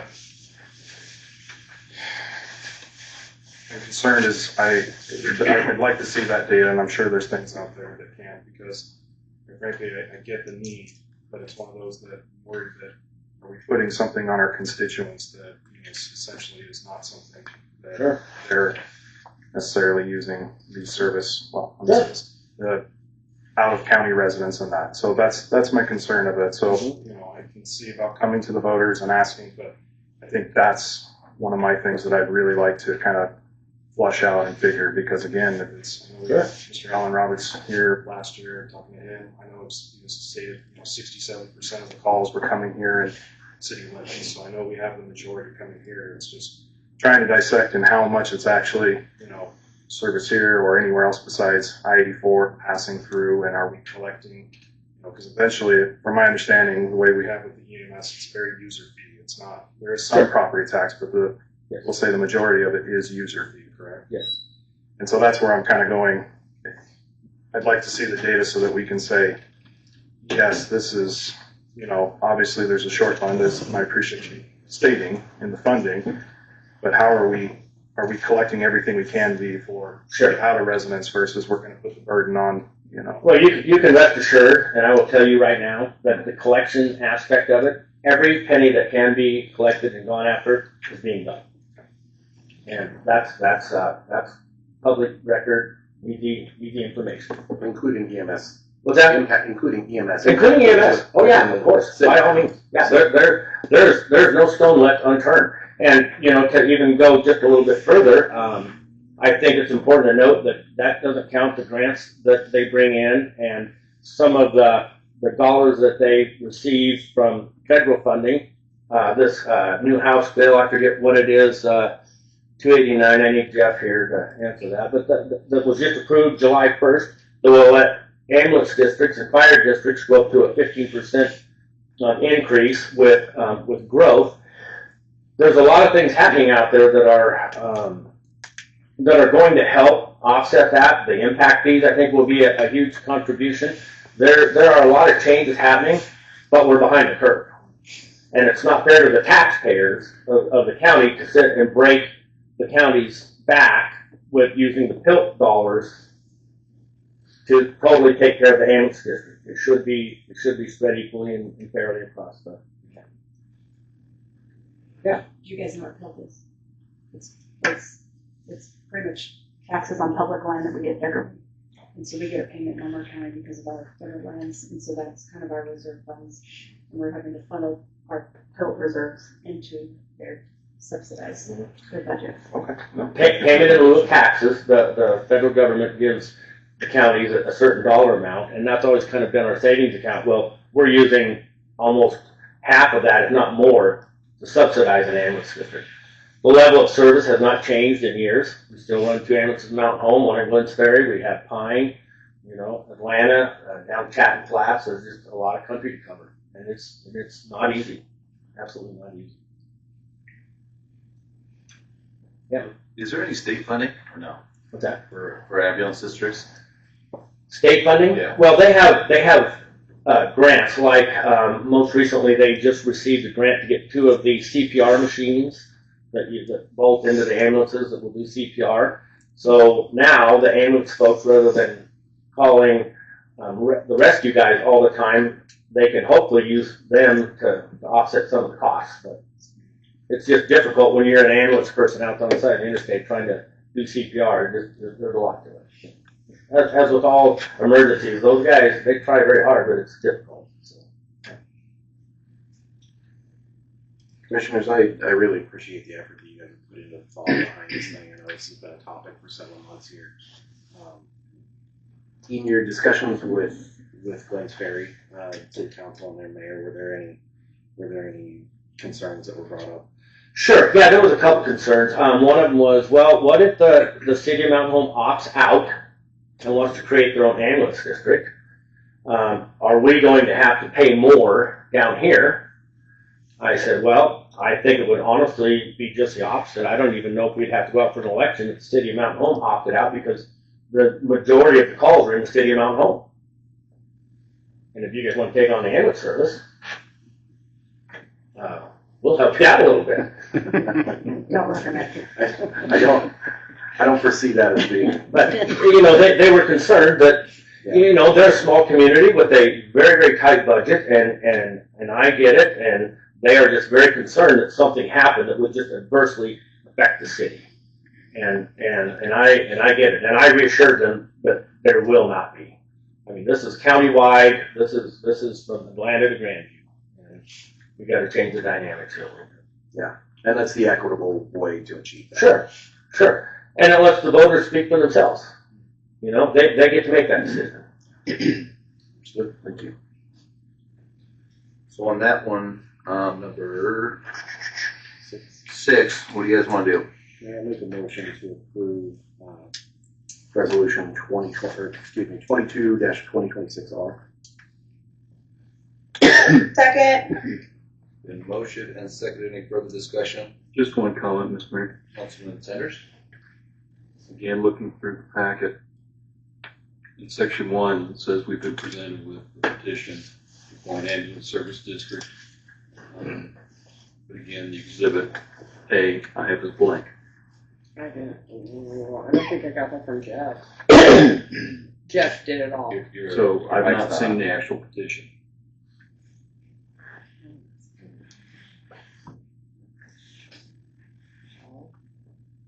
No habla inglés. Bring the mic on. I can't control Jeff. I don't think it came. Is that then just the resolution? Yeah, because I know Bill Gigray, the attorney, is the individual that drafted all of that, the legal description, and Bill does everything very thorough. He's pretty sharp. He has all of it. I spoke with him on the phone this afternoon, just briefly, and he has everything prepared. And the reason I'm asking is because should I get a question from one of my constituents, I like to be able to go back to the source document and point them to it so they can read it along with me and we can come to a mutual understanding. So I get it. I'm tracking. And that's my question to the constituents from documents is how do we know that, what's the funding like? Well, the funding is going to be determined by the board. That's the group that's going to determine what, how, who, when, and where. They'll sit down and if it gets done and put together a plan for the future. Right, but I was saying my question, the use of how it's broken down, is it, the majority of it from recreational, out of the county, all those things. So those, the stats and that. So, because again, if this is something that this body so chooses to move forward with it, I'm sure we'll get some questions, and for me, that's one of those that I would like to be able to answer those with constituents. So I hear you. Does the board also have, that dictates the levy rate then? Yeah, they'll be the ones ultimately deciding that. And we'll be able to be keeping it set, like not status quo, but obviously getting you to even versus want for not with a change in that rate. And then how will the citizens be able to say, hey, we're going to get taxed, but I don't want to be really taxed. Yeah, no, great question. Those are elected positions. They would initially be appointed, and then they go to be an elected official that will be governing that board. And so they will stand to the public to an election. And the budget would have to be posted in the paper just like you guys have. Public notice out and then public comment. So. Motion and seconded. Councilman Sanders, I think I sent you the resolution. Was that would have been the Exhibit A? No, Exhibit A and what you sent me is blank. It's blank on mine. It's blank on all of them. There is a note in Jeff's email that says, it's Jeff's words here. Any incorporated city that lies within the boundaries of a proposed ambulance district must pass a resolution consenting to participate in the ambulance service district before the district may be formed. Copies of the city's resolution must be filed with the county clerk or the clerks by the petitioners at the time of filing the petition. So has the petition been filed? Because you guys would be the... Bill told me he has all the... Good motion, and second, any further discussion? Mr. Mayor. Councilman Sanders. Going back through and looking at the reasons being offered for this expenditure, I want to make clear, I'm looking at Exhibit A, which is the approved opioid abatement strategies, Section B, number 7, I quote, to provide or support transportation to treatment or recovery programs or services for persons with OUD and any co-occurring SUD/MH conditions. Will this vehicle be used to transport patients? I don't believe so. I don't think that would be a use for it at all. I will tell you, our legal staff did review that and said that this is an expense that it can be used. I will probably, and I did ask Alan Roberts to get with their legal and see if in the future could the opioid funding be used for an ambulance for said expenditure for transportation. So that will probably come back to you guys at a later date. My second question then is under the reason of A5. It says to support mobile intervention, treatment, and recovery services offered by qualified professionals and service providers, such as peer recovery coaches for persons with OUD and any co-occurring SUD and MH conditions, for persons who have experienced opioid overdose. Is this vehicle intended for use for mobile intervention? Is it? Intended for use for mobile intervention? Mobile intervention. Sure. I would sure think so. And what would that look like?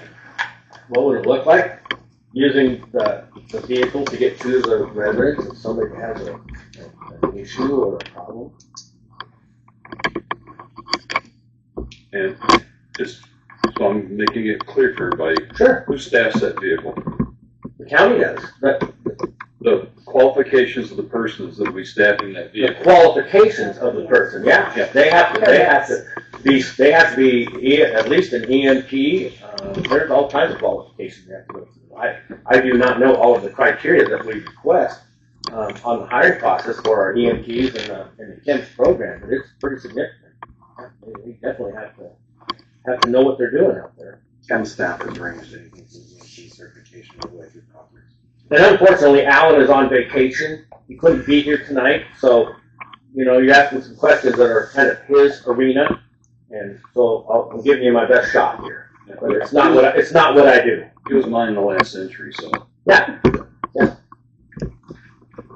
Also, just to help out commissioners, I did supply Alan Roberts' request in here, and he did, which you all have in the packet, specific, their legal has reviewed it at the county level, but in Exhibit A, line 5 and 7 are where they believe the qualification is, and after our legal and I have talked about it, we would agree that because they would supply the professionals in the industry, it would meet that need. Mayor, Councilwoman Wirkkala? Tiffany, can you also clarify, because I remember you speaking on this when we did our budget session, that I think this was awarded back in 2021, I think is what I saw, and it's almost impossible to utilize these funds. They're very specific of what they need to be utilized for. And so being able to work with the county and being able to finally find a home for these funds, this is a huge positive, correct? Councilwoman Wirkkala, that's correct. The funds have a lot of restrictions that very much are centralized due to opioid use. And as the county attorney and some of our staff have talked over the years as we've received the funds, expending them is difficult because some of the resources that we do get for this kind of need are free to us in our law enforcement agency and medically. However, if you could provide additional services or rehabilitation or counseling or different efforts like that, that's where this could be more beneficial. So. And just for clarity, we just got another check today for about 14 grand. And some of our opioid funds we also use in the jail for programs there to help people that are struggling. Mr. Mayor, Councilman Sanders. yeah, there are a lot of requirements tied to these funds. They're not so onerous if you're a substance abuse provider. You fit into a lot of places pretty quick.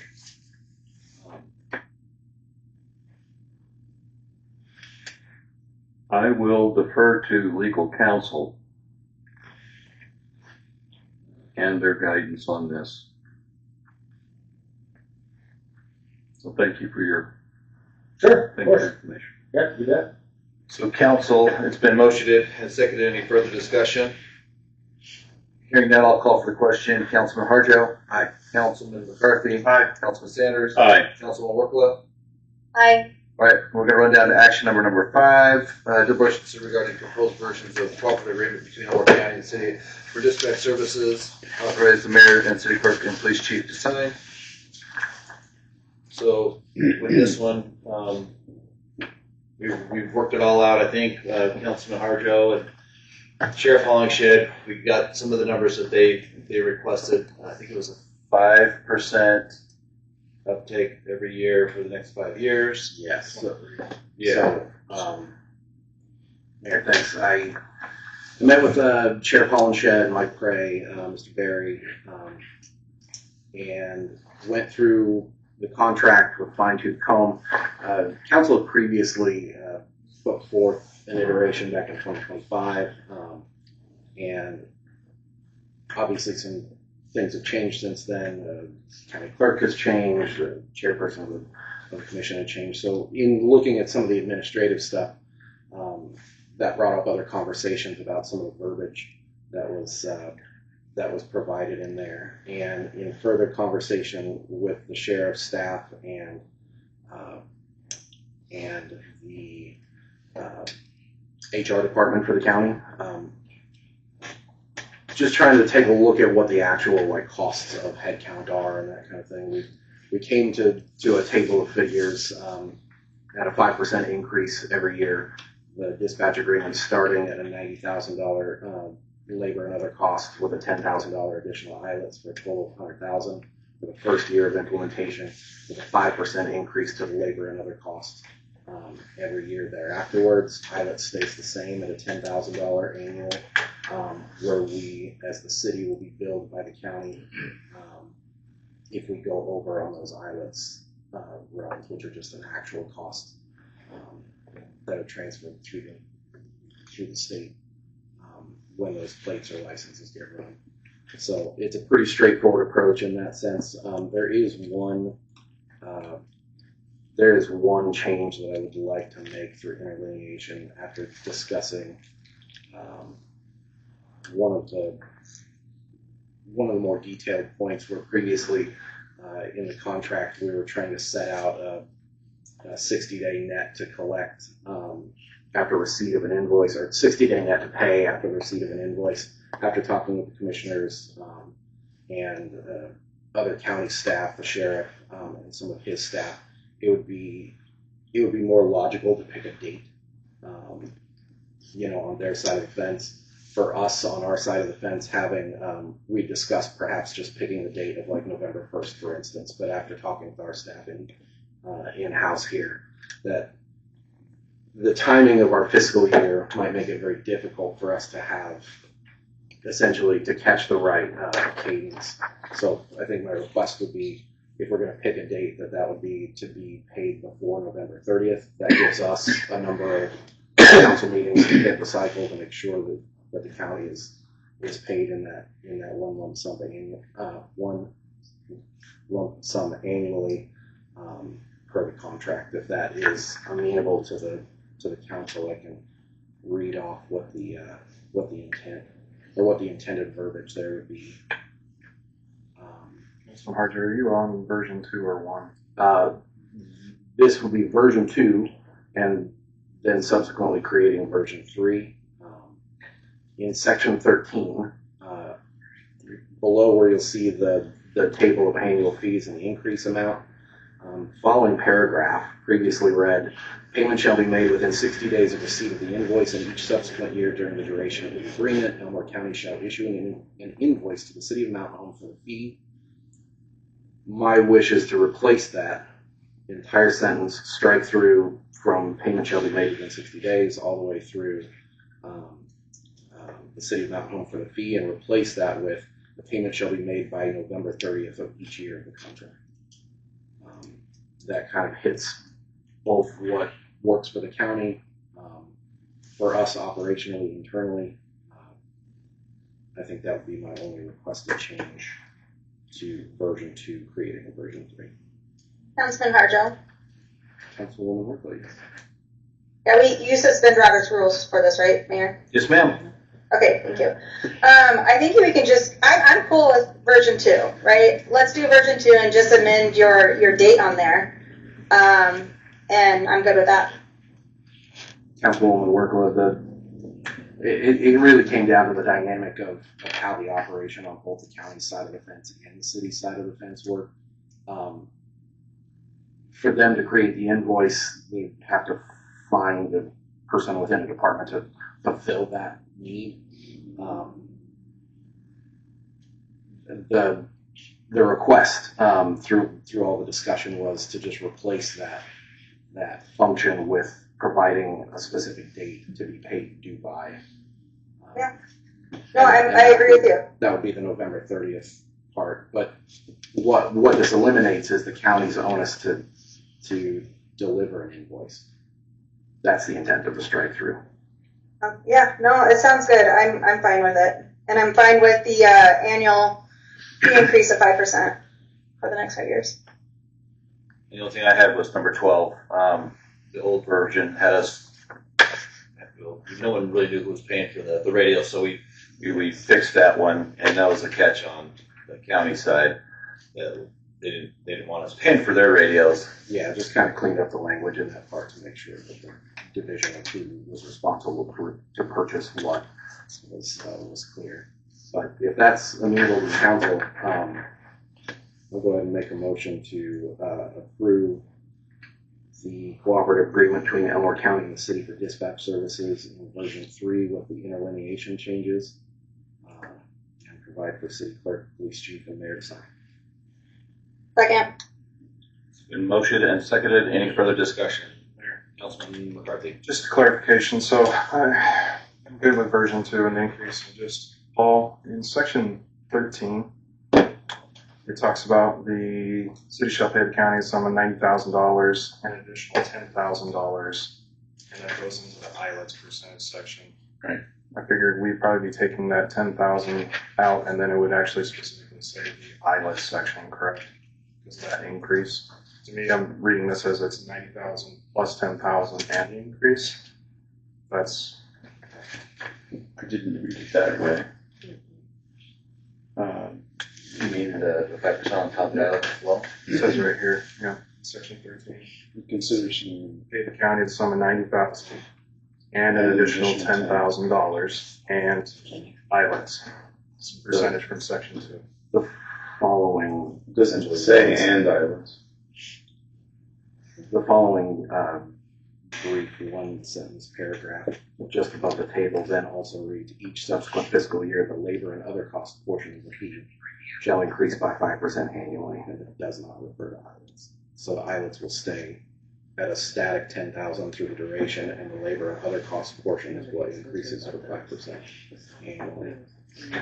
And then below all of that, the islets costs in the very last paragraph where section 13 stays the same, that in the event that there's a recalculation needed for an additional amount exceeding that $10,000, that fee shall be added in the following year's agreement in addition to the fee. And Chiefs back there, correct me if I'm wrong, with them taking away the tag on the front license plates, or any tag on license plate, that's going to run our islets even higher because we're going to run more, right? Yes. So our islets probably going to go up. There's going to be our usage. You're going to sit with Paul and or Mike. So, please do. Please begin the mic. Yes, that's correct, Turn Mayor. there you go. That's correct, Mayor.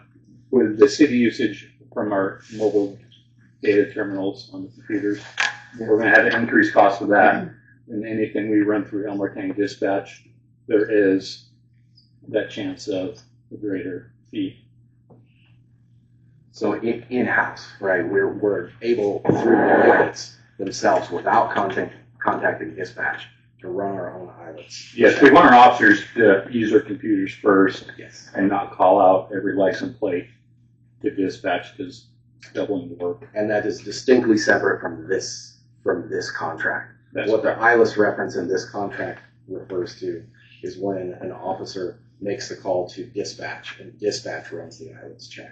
That is a separate accrued cost under the dispatch department of Elmore County, and that's what this $10,000 under the contract covers.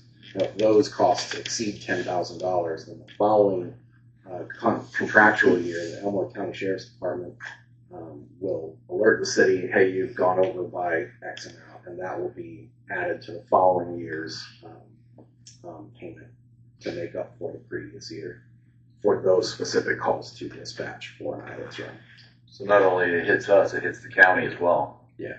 So it's our representatives and senators working hard for the county and city. Did they ask any of us? Nope. Save a couple $100,000 to cost everybody else a few million. There you go. Councilman McCarthy, to answer your question, the 90,000 plus the 10, so the 100, that's just for this upcoming fiscal year. Okay. So it's from October 26th to 27. And then the remainder of the paragraph addresses the increases then annually from that. Okay, thank you, Tiffany, for the clarification. Just want to make sure we didn't have a change in verbiage or something, forget to strike out, so, okay. Okay, council, there's been a motion and a second. Any further discussion? Hearing none, I'll call for the question. Councilwoman Wirkkala? Aye. Councilman Sanders? Aye. Councilman Harjo? Aye. Councilman McCarthy? Aye. Perfect. We'll run this to you guys and see what you guys do with it next. Okay. Hunt the ball. Hunt the ball. And I think that's everything for you guys.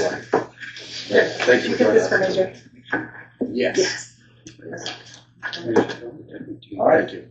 Thank you very much for all your help. We greatly appreciate it. Thanks, Commissioner. Don't mean that. Yeah, I didn't know, was I supposed to do anything for minutes for you guys or no, or you guys do nothing good? Okay. Francine will probably just. Okay. All right. Thanks, guys. Thank you. All right. Well, we're going to run back up to item number 2, or sorry, item number 1. And we're going to start with number 10, to approve the fire department's request to expend impact fee funds for payment of wildland urban, and that was Councilman McCarthy. And I think we'll go back on to follow Robert's rules now that we have no more commissioners. So with that, Councilman McCarthy, the floor is yours. Mayor, can we, Chief Moore, do you mind? All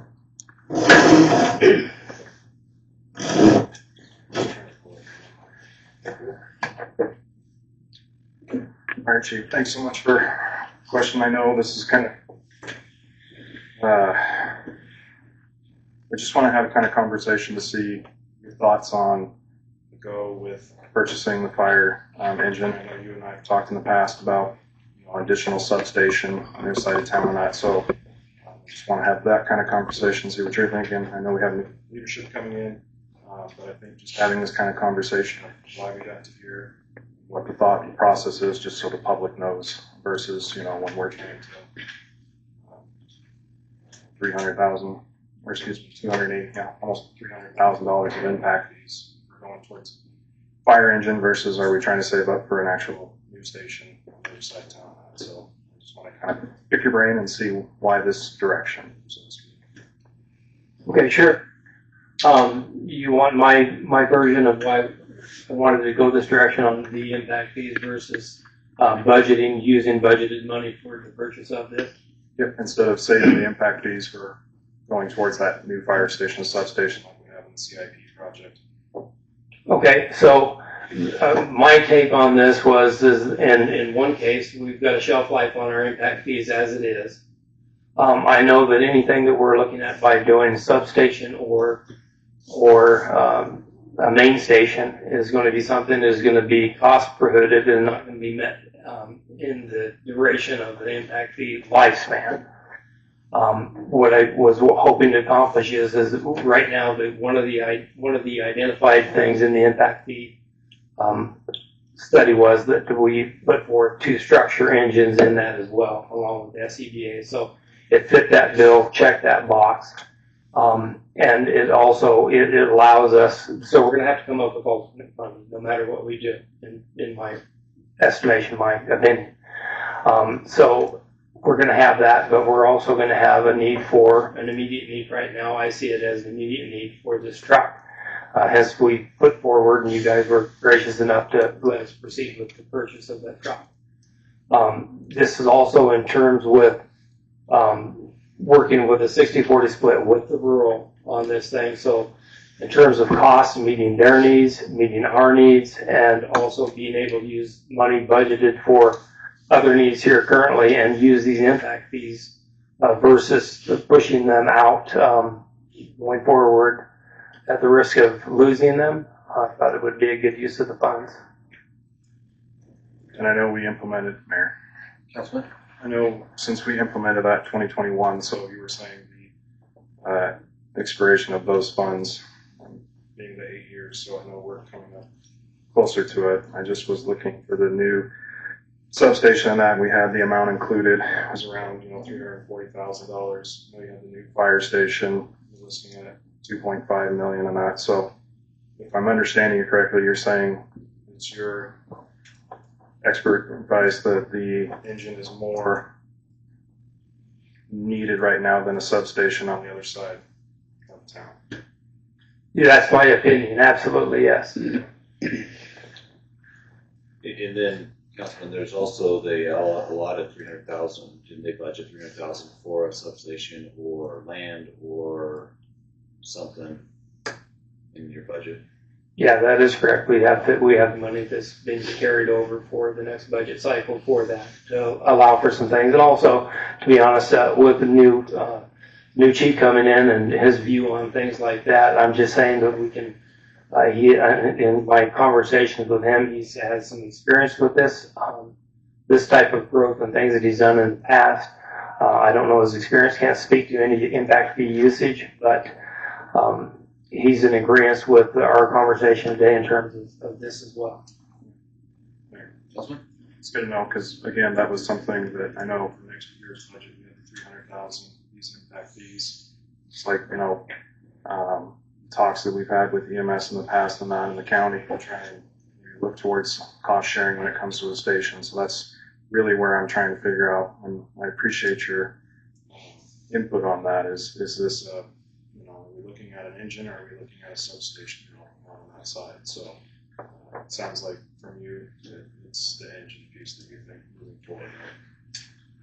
Councilman McCarthy, that's correct. Councilman, I did have a conversation with Alan Roberts, and we did talk substation. They definitely want one out there as well, and that hence with the CAM vehicle or ambulance, they want to definitely house an ambulance in said substation. So hopefully look forward to more communication with Alan Roberts and Commissioner from the board trying to get substation fulfilled out there.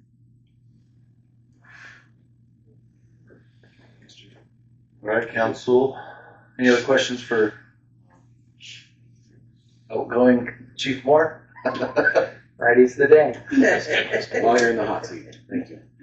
Absolutely. Thanks for all the things you've done for us. I appreciate that. It's been very, very pleasurable working with this council and former councils as well.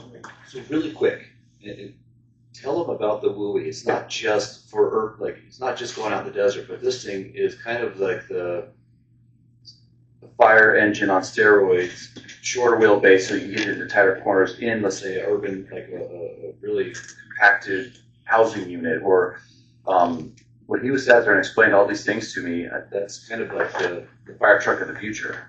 Am I off base on that?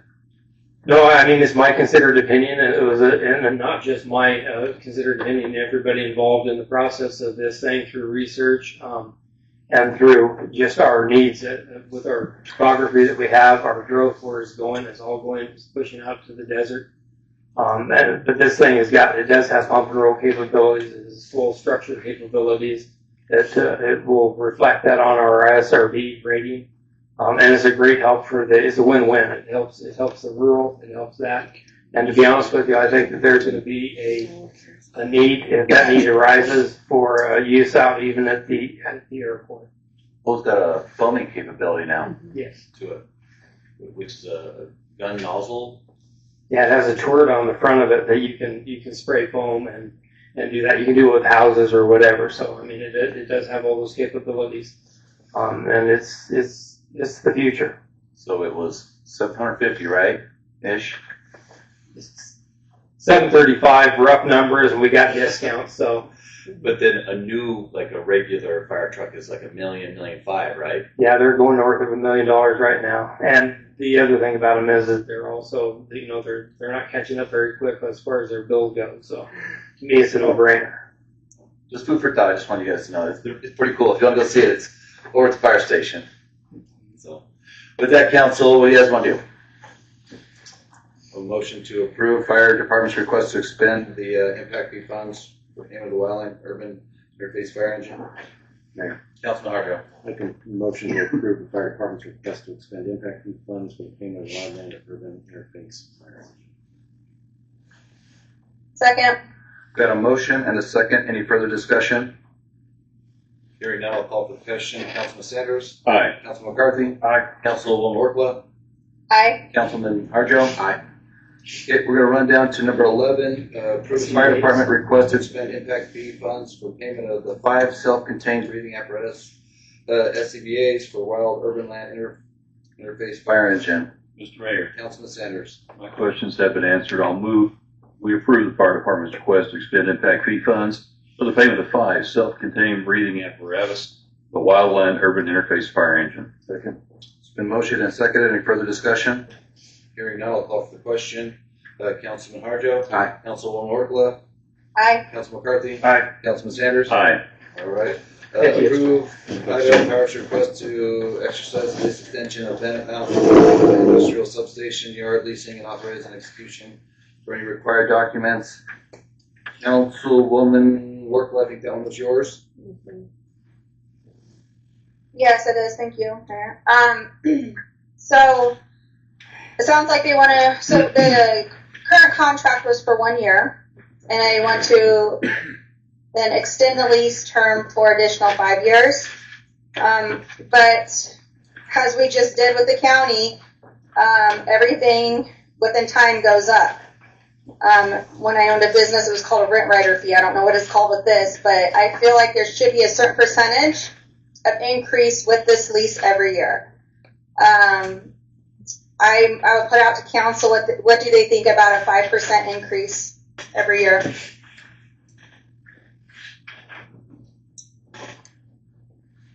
council members got an opinion on that one? Councilman McCarthy? So I would check with legal first, just because of the facial expression. Looks like the gears are turning, so. I'm just thinking in my head whether there's something with the franchise agreement and what. Well, this isn't franchise, it's that lay down yard that's temporary that can be terminated at any time with 30-day notice. Mayor, Go ahead, Councilwoman Wirkkala. and I did check with Jeff on this. I sent him this exercise of lease extension option and asked his opinion, and he says it's common and it's totally up to what you and council can negotiate. So, I just want to clarify. I did check with legal. Councilman McCarthy? I would be in favor of the increase, 5%. Rest of the body? Mayor. Councilman Harjo? And that response kind of interesting in the sense that in the lease signed in 2025, there's no mechanism to achieve that, and this is an extension of that lease under those terms. I'm definitely not opposed to approaching it. I'm just curious if we're going to bump up against some issues.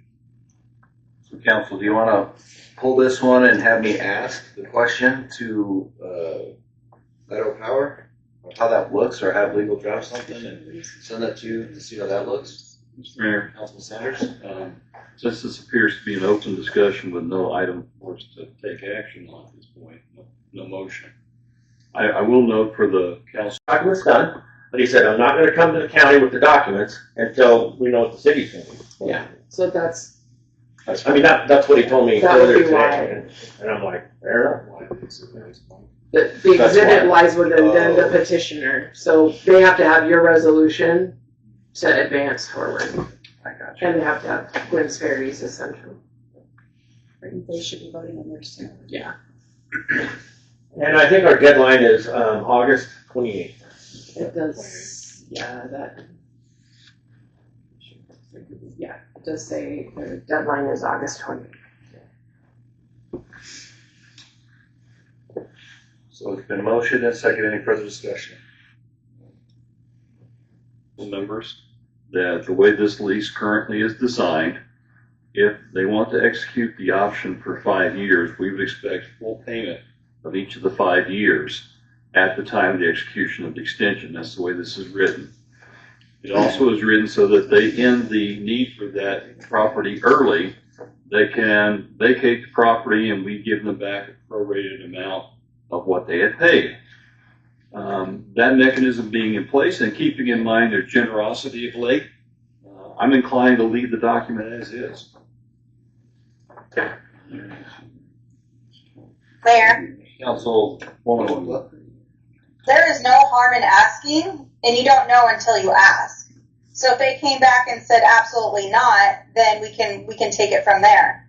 But I don't want to get into the habit of just, or the expectation of let's just keep a set amount. And I agree with Councilman Harjo what the terms were initially. But again, this is coming back to us. We can readdress this. We can negotiate. I don't see any harm in trying to negotiate, especially when we know everything increases a certain percentage every year. So again, I'm not trying to go after Idaho Power. They have been very good to us. However, you don't know until you ask, and so I'm going to stand on with increasing it 5% every year. What does the other two council members feel? I take no issue with the 5%. It's fine. I'm here with it. It's 12 a year, and then because it was only a 1 year, the extension of the 2025, adding a COLA basically. That doesn't really follow the 2025 either, because you wouldn't have that because it was a 1 year. However, I don't see where they would pay it in the lump sum as Councilman Sanders references. Mr. Mayor. Councilman Sanders. In section 1, it talks about the amount due and payable upon execution of this lease for use and occupancy of the principal term They agreed to modify prior to the expiration of each option term with its intent to extend the term and make rental payment at that time. So at the moment they say we want to extend, and the option we currently have in language is for the 5 years, and they're to pay at the time they extend, then I would expect full payment for the 5 years at that time. Mayor and Council, I would ask that we not do that considering the proration. This land that they're wanting to do, we've also been working to plat out ourselves. So this in itself, that's why it has a 30-day term in it, because at any point the city may say, sorry, you can't store your stuff here any longer. If that makes sense. Mayor. Councilman Sanders? Also, whatever, if there's a percentage of increase added, if we don't significantly change the structure of this document, then you might as well be passing the same thing we just passed with the other agreement where we put in a mandatory 5%. And then that amount of increase each year would be calculated into the upfront payment as well.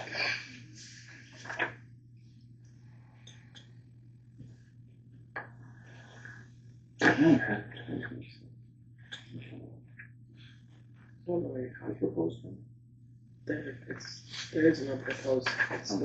Which is that. Yeah. Okay. If there's going to be a 2026 renewal document, addendum, as it were, we would need to have the addendum. What Decker is saying is accurate because we're changing the terms. In fact, they are changing the terms by asking it from being a 1 to a 5. It's a different document. And so there should be an addendum, you've seen it before. Idaho Power Company lease addendum number 1. Yeah. All terms of the 2025 remain in full force and effect, except for A, B, C, and then A, 5%. B, maybe you don't want it 12,000 times 5, which is 60,000 payable up front. It doesn't. And so there are things there that. Theirs is not to exceed 5 years, so you can deny this request. Your action can be to deny it. When I go back and tell her, I'm going to say the max they'll do is a 1 year with a 5%. And then, you know what I mean? Or you just bring it back with an addendum. Or I could write it, and then you just bring it back with an addendum. So, Council, is that what you're wanting to bring it back? Have Councilor Or you do 1 year. Fitzer bring it back with a 5% increase on a 5-year term? No 5-year term. Just 1 year terms. Mayor and Council, we've been working to plat that property. Right. So. Oh, touche, you're right. Yeah. Mayor. Councilwoman Wirkkala? So to clarify, we could bring it back a 1 year term, because like what Tiffany just said, but with a 5% increase. Correct. Mayor. Councilman Harjo? Paul, are we able to achieve the 1 year contract based on the fact that the previous contract states that this can be extended for up to 5 years? In a new iteration or an addendum to this, we would have to spell that out pretty precisely. And I would say that again. Like, the way this says this is a 1 year with the 5 more. Now this would be a 1 year with renewable 1 year, 1 year, 1 year. So you have to keep repassing it every year. So it almost keep the same. Like, yeah, we contemplate you're going to be here for 5 years, but then see here on the poison pill clause where we can terminate it again. Understood. Thank you. All right, Mayor. Councilwoman Wirkkala? So I think everyone knows where I stand. 5% increase for 1 year, and then we'll reevaluate it the following year. And have legal draft it for, Paul, would it be next meeting, or is that too soon? No, next meeting is fine. Okay. So is that a motion, Councilwoman? Do I need to make, yeah, we have to deny it, right? Yeah, this item is, Deny it. you're not going to approve their request. Okay. So, Mayor, Councilwoman Wirkkala? I'm gonna make a motion to deny Idaho Power's request to exercise the lease extension for Bennett Mountain Industrial Substaging Yard lease and the required documents. Do I have a second? Mayor. Councilman Harjo? Would the motion maker entertain adding the context of Yeah. Sorry, yes. reapproaching new contract? Mayor, thank Yeah, you. so Wirkkala, you're good. Yeah, that would be smart. Thank you. Yes, and so in addition to then having legal draft up for their next council meeting, a new agreement for a 1-year lease extension at a 5% increase. Second. The motion and second, any further discussion? Mr. Mayor, Councilman Sanders. in our packet is the in-force agreement currently now. Yes, sir. That first paragraph gives them this current year lease with option to extend this lease at the leasee's discretion, not the leaseor's, for a period not to exceed 5 additional years. Yeah, you're right. Mm-hmm. I know where you're about to, so let me finish your thought. So what this means, you quit laughing at it. No, because you and I both just read that. Yeah, we just read it. So what this means is they're asking for 5 years. You don't have to give them 5 years. It says for a period not to exceed 5 additional years. But Jenny, what it does mean is that last year we agreed that it was 12,000. And so the way I'm reading this, and then again, correct me if I'm wrong here, if you see it differently, is lessee agrees to pay the lesser the sum of $12,000. Got it. Due and payable, blah, blah, blah, and the rest of it's not important. Now I go back to the first paragraph. This is for a period of 1 year commencing on blah, blah, blah. And then at lessee's discretion for a period not to exceed 5 additional years. They want 5 right now. We're not necessarily, I mean, It's not our option. it's our option to say not to, what you're saying, it's lessee's option. And it's, our only option is to poison pill it and come back to them with a new agreement. Which would be, I don't see the 30 days, isn't it? Yeah. No, but theirs is not exceeding. So you'd have to do it today, or actually. Yeah, so lessee has lessor, has the right to terminate this lease prior to expiration, giving 60 days written notice to lessee. Lessee shall not be entitled to blah, blah, blah. So what all right, thank you. What this means is 12,000 a year. They have it for 1 year. Lessee, at lessee's option, it could be extended for up to a period of 5 years. So lessee gets to decide if it's 1, 3, or 5. And if we wish to do the 5%, then what we're basically saying is, no, we're denying your request for 5 years at $12,000 a year because we think it should go up by 5% each year. So we're exercising our 60-day notice that will terminate this particular agreement.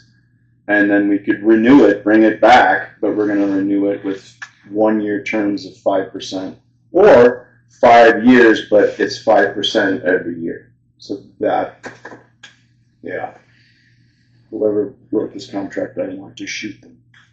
Hope it wasn't me. Paul Finzer. Mayor, Councilwoman Wirkkala. so is my motion then not going to stand? Well, you discuss it further. It needs to be discussed further. You approve what they got right here. B, you deny this and direct clerk or mayor to exercise a 60-day termination with an invitation to bring the same agreement back, but with 1 year 5% increased terms. Okay. So, Mayor. Councilwoman Wirkkala. Thank you, Jerry. Oh, this is painful. Okay, so let's try this again. All right, so I'll make a motion. Can I cancel my my previous motion? Can There was a motion and a second. So what do we got to I? do? Yeah. The maker of the motion would withdraw the Withdraw. consent of the second. Okay. Mayor, I will withdraw my motion. Okay. Mayor, I will make a motion to. Okay. Now help me here, Paul. To approve. What I say? Okay. To approve the current contract with the stipulations that. No, not approve. Deny. Okay. Right. Well, we got to come back because we're approving it, but we got so it can do Let me- the 60-day. Let me spoon feed it for you. All right, do it. I hereby move to deny whatever it is, consent item number, blah, blah, blah, directing the mayor to invoke the 60-day termination clause with an invitation to Idaho Power to enact a new agreement with 5% increase on the $12,000 rent for either a 1-year or a 5-year term. I don't know what you guys want to do on that. Okay. So I make a motion to deny number 12 and have the mayor enact the 60-day clause, is what you call it? Termination clause. Termination clause to revisit. Am I doing okay? You're doing great. To revisit a new contract that would state a 5% increase for 1 year. That's it. Okay. So we're Decker, at, what do you have a problem with that? next 3 years would be about $1,891.50. Just ballparking it with, if you just did 5% over the next 3 years, just food for thought. Mayor. And this is ground that 5% of 12,000 would be $600, and then it'd be 630, then 660, 150. Mayor. Yes, ma'am. It's the principle. It's not the number, it's the principle behind the increase. Anyway, does anyone want to second my motion? Second. There's been a motion, it's been a motion and a second. Any further discussion? Mr. Mayor. Councilman Sanders. I'll wait for the right place to get in there. Paul? You look like you want to hide behind that flag again. No, this is one of the reasons I got in this chair. They are executing the legitimate option under the lease. Correct. We're going to deny them that. With the 60-day termination clause. This will terminate before 60 days. You're already inside that envelope. This is supposed to terminate the 31st. You're going to be so close to not being able to do it. Do you not have 60 days? No, it's August 31st, I thought. This next month. It's the term. Am I wrong? August 14th. Am I wrong? August 31st of 2026. Yeah. Current lease term expires on August 31st, which means 60 days prior to that would have been July 1 or June 30th. Yep. You guys missed your window. Mayor, Councilwoman Wirkkala. they addressed this letter to you July 8th, 20 days ago. Is it still within, I guess? It would have been late then too. Okay. It's they waited. I mean, I don't want to perceive a malintent, but they conveniently waited until it was after it and then said, "We'll take 5 years." Yeah. So clever. Well done on their part. Celebrity ball. Blah blah blah. So council, we got a motion. So you had an option is to approve it at this point. We got a council. We got a motion and a second. Any further discussion? Nice try, Jenny. What's that? I said, nice try, Jenny. You know what the look on my face is right now. Yeah, I do. I'm sure you're holding up one finger. So with that, We were drawing that one. okay. I'm not. Oh, is it, so legal, is that what? Legally, you're pigeonholed. Okay, so What's that? So with that, council, I think we've got legals, unless you still want to vote on it. Let's follow through with the bonus. Okay, there's been a motion for motion and a second. Any further discussion? Hearing none, we'll call for the question. Councilman Harjo. Councilman Wirkkala, Councilwoman Wirkkala, sorry.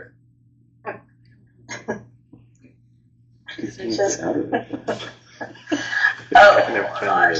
I guess, I mean, if there's no other option, I'll have to say nay.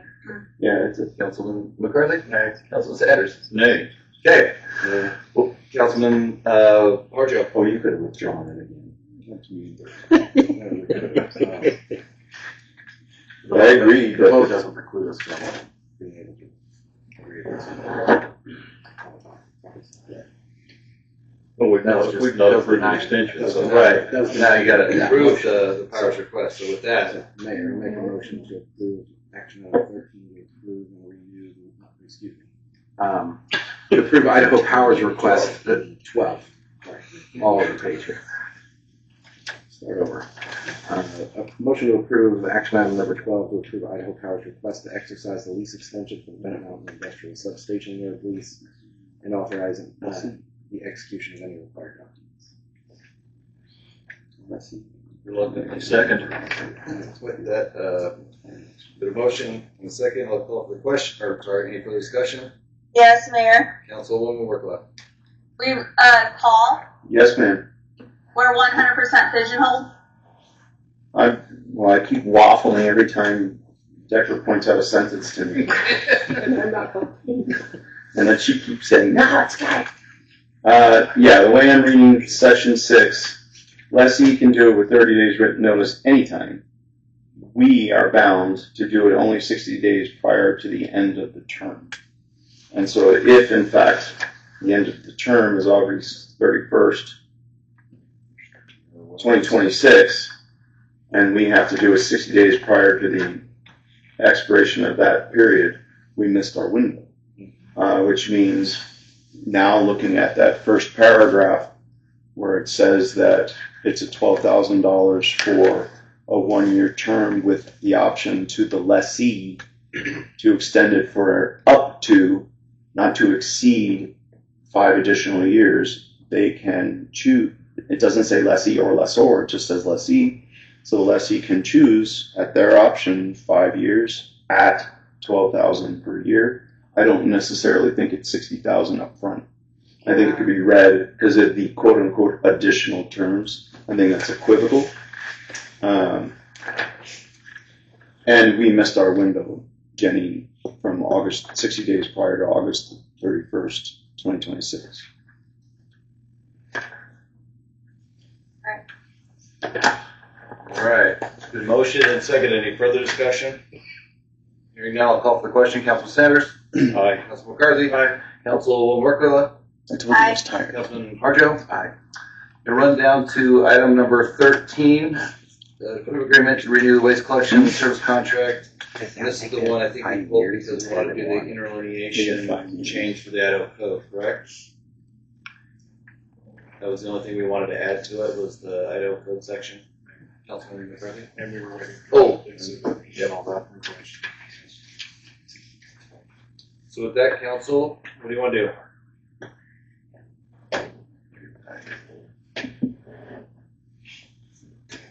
Mr. Mayor, Councilman Sanders. I move we approve the agreement to renew the waste collection services contract with the Public Services. Just adding the code. What was it? And by interlineation, Yeah. provide citations of relevant Idaho code. We got a second? Second. It's been motioned and seconded. Any further discussion? Mr. Mayor, Councilman Sanders. I do want to take note in this that first, congratulations on getting the substation, the extra station availability done, and that the rates are staying the same this year. I think it's a reflection of that. That's kind of like keeping your promises. And we talked about that potential last time you were here. So I'm grateful to see that, and I'm looking forward to continuing partnership. Thank you, Mr. Mayor. With that, I'll call for the question. Councilman Harjo? Aye. Councilwoman Wirkkala? Aye. Councilman McCarthy? Aye. Councilman Sanders? Aye. All right. Thank you, guys. Thank you. We're gonna run down to number, action item number 2. That was the one that I pulled that Alonso couldn't make it. I think, and correct me if I'm wrong, Tiffany, that they wanna ask the council what's your level of for it or against it or whatnot. Was that pretty much what they wanted to gauge this council's body? Yeah, they have to enter into some contracts with Keller and Associates, with their engineering company, on the infrastructure portion of their project.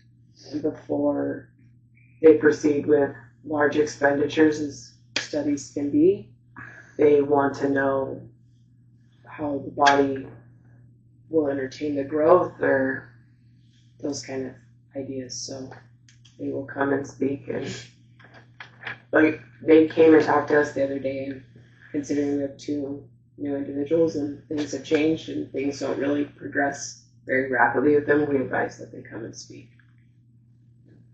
You guys provide the direction. Tiffany, this would not be an action item then, correct? At this point, like, I wrote it as an action with, obviously there's nothing, but some dialogue needs to be given of whether we're in or we're out or how we feel. So I don't know. Mr. Sanders? Given how I wasn't privy to the previous presentation that was done,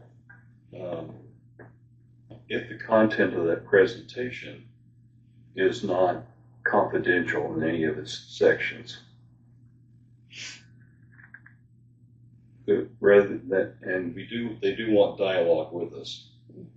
And we think a workshop would be the appropriate way to approach that, maybe as part of that council meeting when they come in. Okay. So that we can have that dialogue without an action item being on the table, so there can be a freer exchange of information. Sounds good. Councilman Sanders, that's exactly what happened last time. Thank you. Okay, that's an easy answer. Okay, we're gonna run down to action item number 3, deliberation decision regarding payment processing fees. With that, Councilman Sanders, the floor is you're in charge. I gotta find a charging thing. I can't get on there.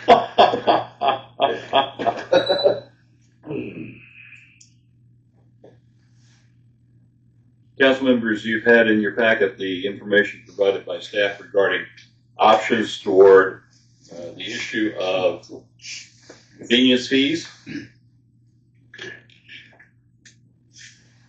At this point, I'm going to suspend Robert's Rules of Order for open discussion. Okay, Council President? I just suspended Rules of Order, so go right ahead. I'm just trying to get some attention. Hello. Anyway, so I want option 1. I know that staff was pushing for option 2. I give them kudos on why they want to do option 2. However, it is a convenience fee, meaning that they need to pay for that convenience, especially since we have other options for the community to pay their utility bills, right? So you can either drop it off in the drop-off box any time of the day, or during, when City Hall's open, you can bring in your bill and you can pay in person. So anytime there's a convenience fee with any other business in the world, it always lays on the consumer.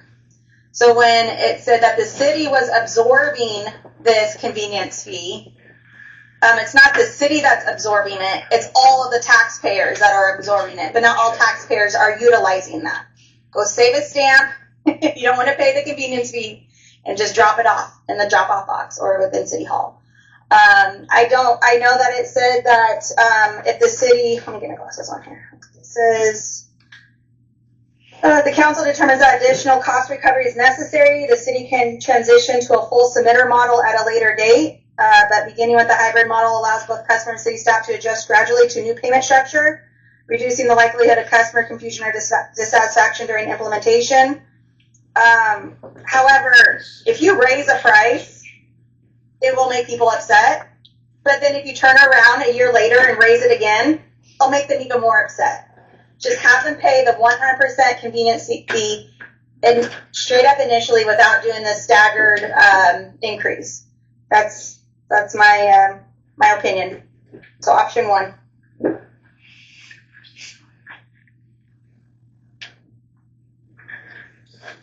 I have a question for budget. Didn't we eliminate that whole guide or that GL line for next year's budget? Mayor and councils, so we originally met with Invoice Cloud and provided the slides, the memos from us to help narrow down the scope. Invoice Cloud recommended option 2. They strongly recommended it because it's easier for the consumer. I know the city would have to pick up part of the fees. If you go with the consumer paying all of it, the electronic checks goes up to almost $3, whereas now it's like $2. Yeah. So it's completely up to the council. Paul, not to interrupt you, but for the FY for next year's budget cycle, I thought we got rid of it, so we We didn't. did. There's 0 fees allocated in there. So if we went with option 2, we would essentially have to readdress that for the budget, correct? Or you would overdraw that line, you give them a memo saying this line's going to be overdrawn and it's offset with your reserve fund.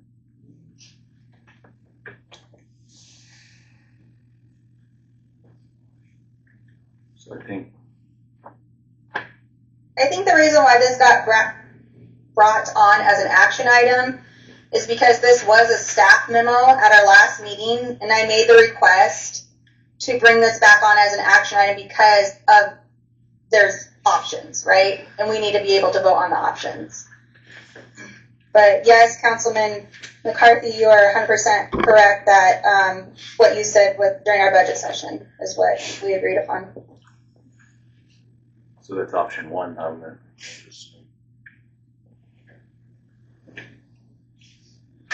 Are Robert's rules still suspended, or? Yeah. Yeah, that would be option 1.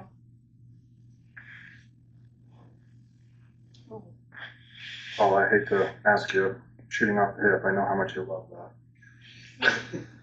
But I'm just curious, you had said that it would come out as an overdraft and we'd have to address it. Any ballpark figure, what would we be talking? Mayor and council would be split 4 ways. We would try to calculate what the fiber cost is, but then the other 3, it's around $42,000 to get to the end. And if you go with the consumer paying it, we currently are running under a lower utility rate. So the consumer, that rate would increase for the consumer because we would no longer qualify for that. We qualify it because the city covers it. So they're like, you can cover the electronic fund transfer, the ACH from checking, then they would federally be able to keep that utility rate. And that's the only difference between option 1 and 2 is the ACH payment portion, which is what a large portion of our utilities is on. The ACH or the credit card? AC. What would be the I guess increase? You said we would lose it if we did. I'm sorry, using words here. So what would be because you said we get a break by having from the ACH EFT. How much would that then be put back onto the utility bill? Oh, Councilwoman Wirkkala. Yeah, I don't want to misquote Invoice Cloud. I know. Yeah, I was like, pros and cons, delinquent. I don't know if it's in their summary. What's the discount that we lose for going? Is it $40,000? So currently, it's 2.7% per transaction. It would go to 3.15 with a minimum charge of $2.95 per transaction. And then the ACH, let me tell you what page that's on. Page 100 of those slides. The ACH, if we absorb it, it's $1.50. If we pass it on to the consumer, it's $2.95. If you go to savings analysis versus hybrid, I don't know what number slide it is. It gives you the annual biller savings. Right. In addition.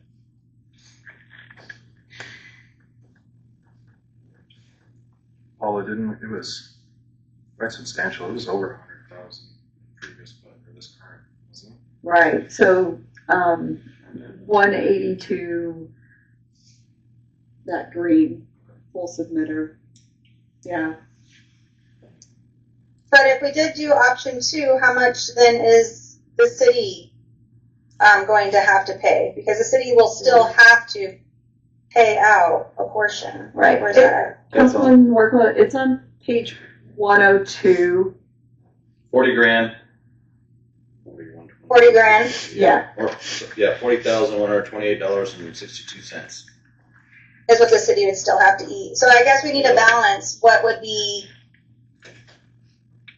the better cost is, because you said we get a break if we do option 2 with the ACH, but then if we do option 2, we're still paying out the 40,000. The city's paying out the 40,000. So I guess we got to weigh which one would be the better for the citizen. I think there was just like a final summary on the staff overview. So as of May of 26, for the budget presentation, 122,804.34 was expended. When I wrote that memo for budget. And we had budgeted 112,890. So we're negative already 9,000 heading then to May. And again, those are divided into several different departments. Animal, city hall, golf, library, rec, water, wastewater, sanitation, all absorb the car transaction.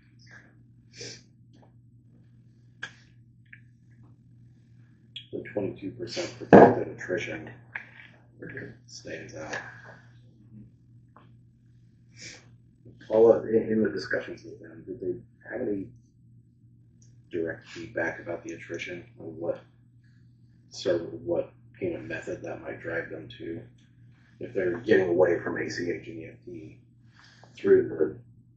if the customer had a projected 22% attrition rate and was Invoice Cloud, did they have any feedback if that was going to perhaps drive them to check payments or in-persons or anything? No, it's addressed in the memo. And I would say I agree with Councilwoman Wirkkala that the consumer is used to paying a credit card fee.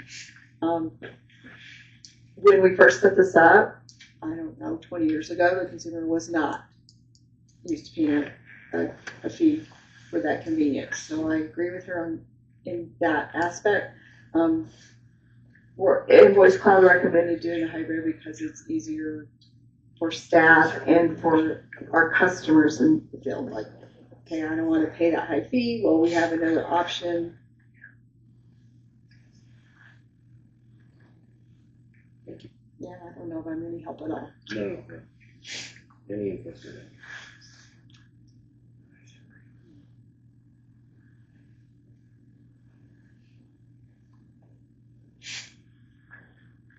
So I guess it comes down to having taxpayers pay for somebody else's fee or user fee, I guess. And then, like when you do, if you guys decide to raise any fees or any rates, those are kind of things we talked about in the future too, or in the past, I should say, about we raised let's just say the water 5%. Well, not really, because you have this credit card fee that's going to offset that. So Mayor and Council, you have to do a public hearing and a resolution for this use. So it'll come back. Right. Yeah, it's coming back, yeah. Right. They just need, I think they said they need 6 to 8 weeks to implement whatever decisions made. This was just like, which direction are we going with our fees? So if we already did our budget around option 1 and our budget's going to close out this month or in the next few weeks, how would that work then if we ended up not budgeting for it and we go option 2? You would receive a memo from staff that addresses that, and you would still have, the GL line would still be open, you just wouldn't have anything in it. So you would receive that memo that this line is going to run negative and it will be offset with your reserve. Sounds like we're already You're already doing it. We're gonna be doing it. Yeah, already negative, so. All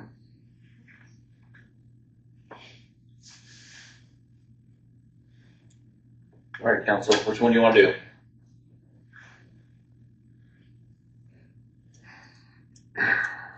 Mayor, Councilwoman I'm Wirkkala? gonna make a motion to go ahead with option 1 full submitter model for payment processing fee policy. There's a motion, do I have a second? Second. Since seconded, any further discussion? Hearing none, I'll call for the question. Councilwoman Wirkkala? Aye. Councilman Harjo? Aye. Councilman Sanders? Nay. Councilman McCarthy? Nay. Mayor votes aye. All right, go down to action item, deliberation decision regarding a proposed public hearing for bulk water fee. Council, which one do you want to do on that one? Mayor, at the last meeting, we voted to implement or start the process of creating a water rate study. Kind of, at this point, I think after all the discussion around this, it makes sense to hit pause and rely on the current data of a water rate study. Council? Thoughts? Mayor. Councilwoman Wirkkala? So we can, let's see. Thank you, Tiffany, for providing the water fee rates. I was okay with increasing it 5% for both of those fee rates that were provided. So 5% increase per load and per 1,000 gallons according to both of the fee structures. Good point about the water. What was the 5%? I didn't see that on your. Is it further down? Page 109. It's funny that she said, "Oh shoot," as she was doing it. Yeah. Usually the "oh shoot" would be after she hung up. Phone a friend.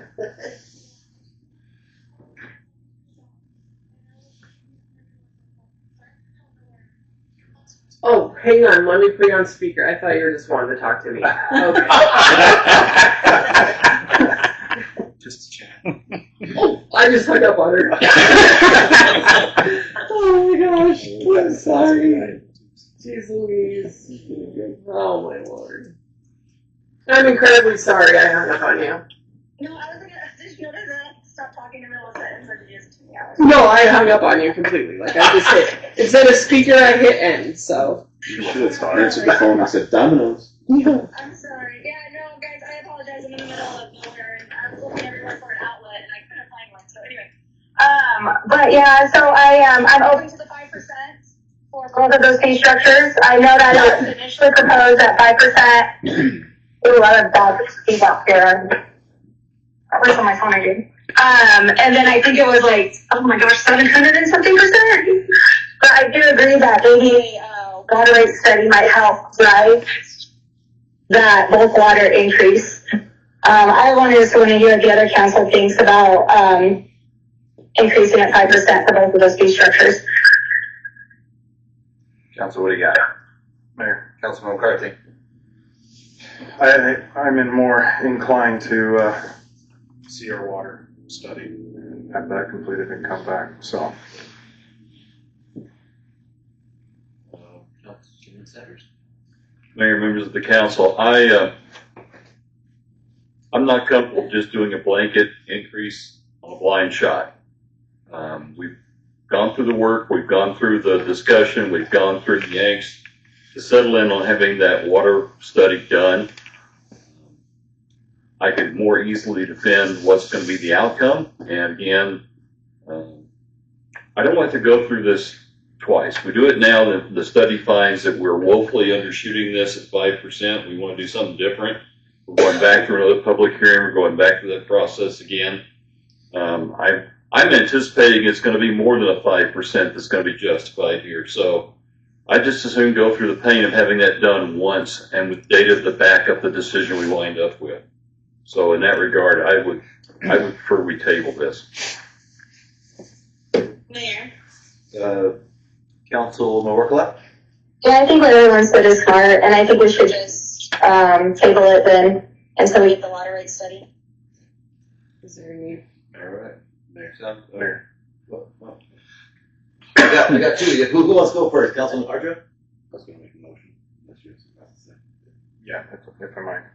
Just Councilman curiosity, where are we at with the water study? Is Chris, when are we looking at the timeline for that? It's a very good question. I will get you an answer tomorrow. I don't really think there's a need to table. I would just not bring it back until you're ready, right? Make a motion to Okay. There you go. Thank you. Yeah, I don't want to keep it in my folder. Mayor, I'll make a motion to deny action item number 4 on new business regarding proposed public hearing for bulk water fee. Second. Then motion and second. Any further discussion? Hearing none, I'll call the question. Councilman Sanders. Aye. Councilman McCarthy. Aye. Councilwoman Wirkkala. Aye. Councilman Harjo. Aye. Okay. I think we're. Action item number 8. Sorry. Deliberation decision regarding the request for proposed RFPs for operation and management of Desert Canyon Golf Course. Council. Mr. Mayor. Councilman Sanders. First of all, I cannot thank the people that have touched these documents we've had given to us enough for doing that work. But I will tell you, I went out and bought 4 brand new red pens because as I started going through them, I found places where I would love to see things revisited. Amongst the things, one of the things that caught my attention is in your proposal, Mayor, you held out the driving range from revenues.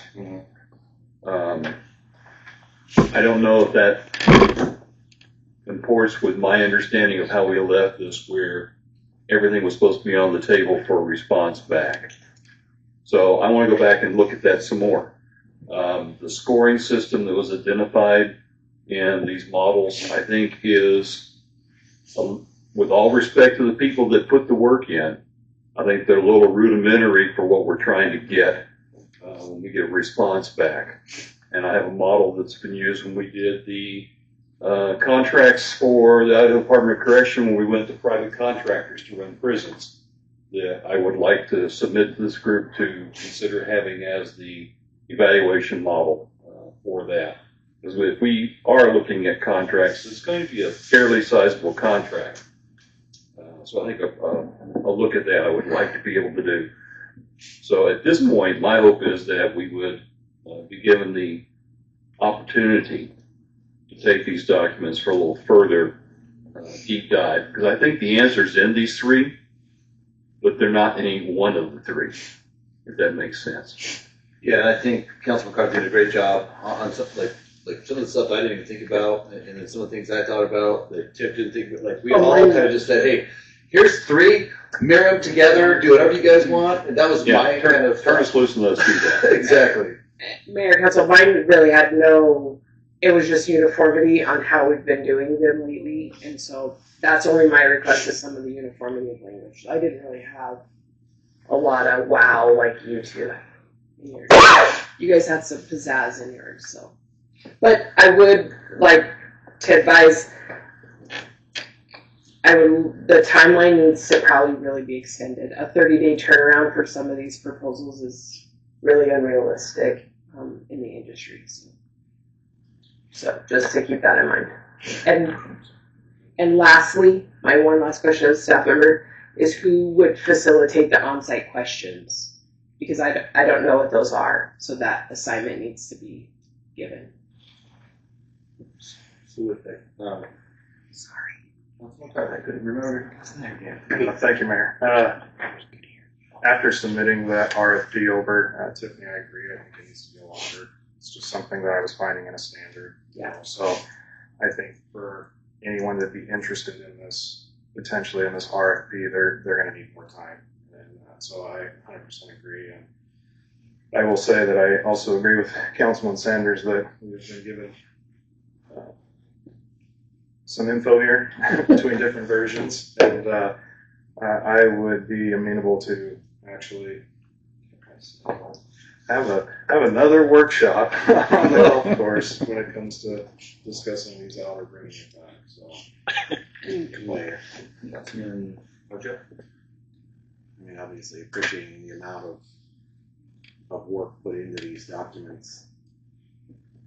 We recently took a vote to show a city operation. We set a budget around the concept of that. We signed new contracts for QUORUM.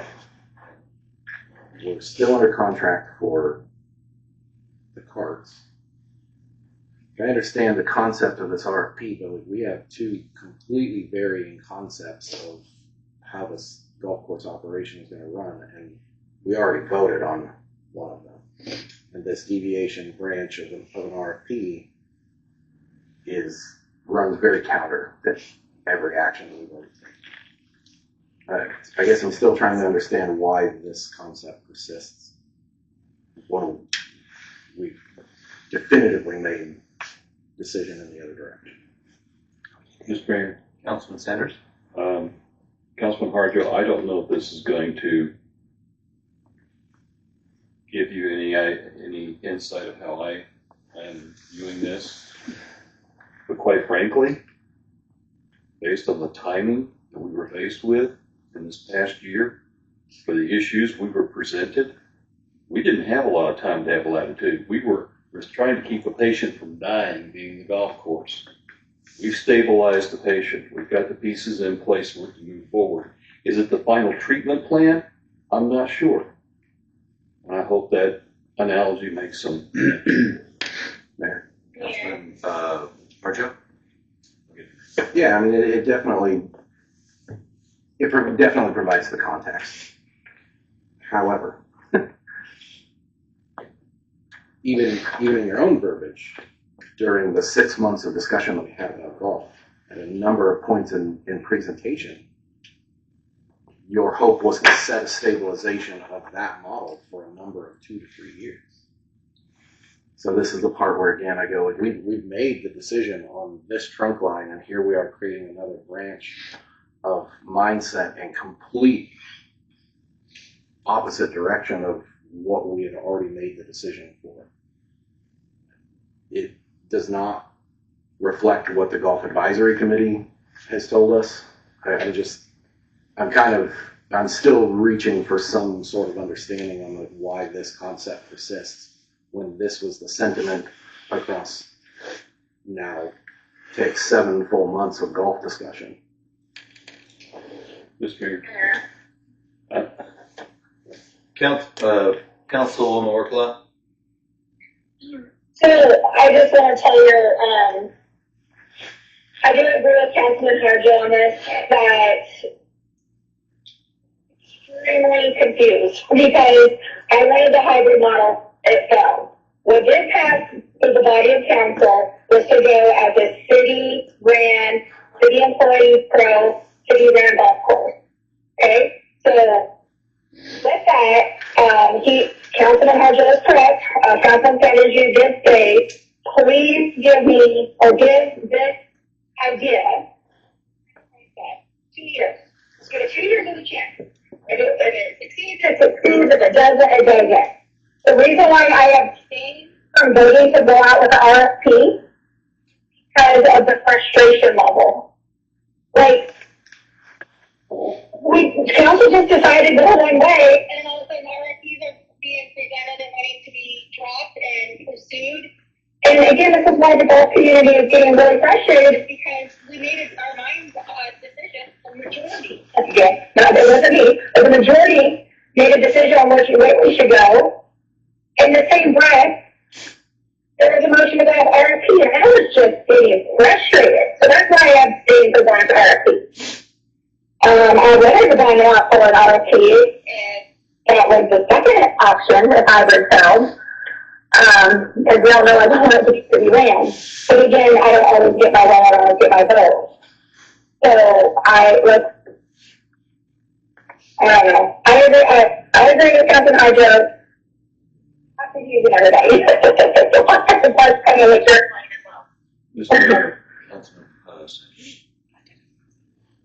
Objections are noted, but I offer to you that, given the very example of how we've handled this so far, with it taking months to get to the model we currently cobbled into place, and the amount of time since the motion was passed to prepare an RFP, how much time has been invested, and we're still at a point where an RFP has not been derived. Imagine the amount of time we're going to need to make it be a good RFP to give us a result that's going to be reliable. We are still, in my opinion, months away from having that RFP. Imagine trying to do that if the city model fails. And now we're looking at months to prepare an RFP that we had the opportunity to have in hand, on the shelf, ready if needed, break the glass if there's an emergency. That's pretty much what I'm asking for. We take our skills, we prepare plan B so there is one should plan A fail. Mayor, Councilman Harjo. I mean, I think that's you're going to find plan Bs across many operations, right? The concept here, though, is that you're going to go out for an RFP and you're going to get the proposer, find the successful proposer, and in all of these languages, it starts the negotiation process then. This isn't a plan B. This is a replacement of plan A. Like that, this isn't a backup plan, because do you intend on leaving the backup plan sitting on the back burner for 2 to 3 years to determine if the city model is going to fail? I mean, it feels, I'm going to be really honest, like it feels incredibly awkward to be the person who was like absolutely trying to keep the golf course expenditure in check and having to be convinced that the city model is what works by most of the rest of the council and staff. And then we come to that agreement to move that forward. And now we go, well, that wasn't what we meant. But it specifically was what we voted on and implemented and have worked towards as well. To use the same sentiment, we've had 7 months of golf discussion to get to that point, and now we're going to just throw that in the garbage to restart fresh with an RFP that replaces the plan A that we all voted on. Mr. Mayor, Councilman Sanders. the council voted. We went to a city model. The council voted to prepare an RFP. I hold both votes to be valid. I hold both activities required to successfully complete those to be valid. So for me, it's not a plan B. It's the plan you go to when the plan you're using is no longer a plan. And for something that's used as much as this particular amenity is, and how much it means to the community, I would be devastated if we found ourselves as a council, as a city, as a community, once again, looking at this problem with the golf course, should it re-arise, and not be prepared to handle it in a much better way than we just did.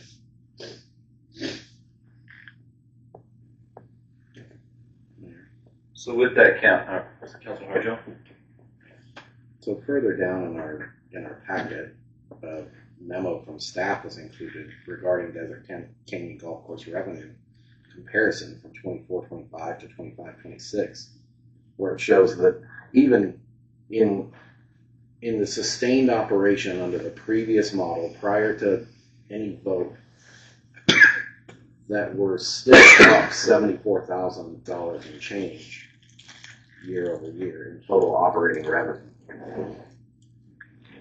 So even still, like, that being given what little chance that it was an improvement over the year prior. I think the next question is, for the council, is define your term of what failure is. Because $74,000 of additional revenue does not equate to a failure, I think, at least in my perspective. Now, could that change? I mean, we're partial way through the season, and we're up 74,000. Hopefully the trajectory remains the same. We'll be up an additional amount from this. I think bringing definition to what a failure is, because again, like this, the RFP is a replacement for what we already voted on. Like we voted to go that direction.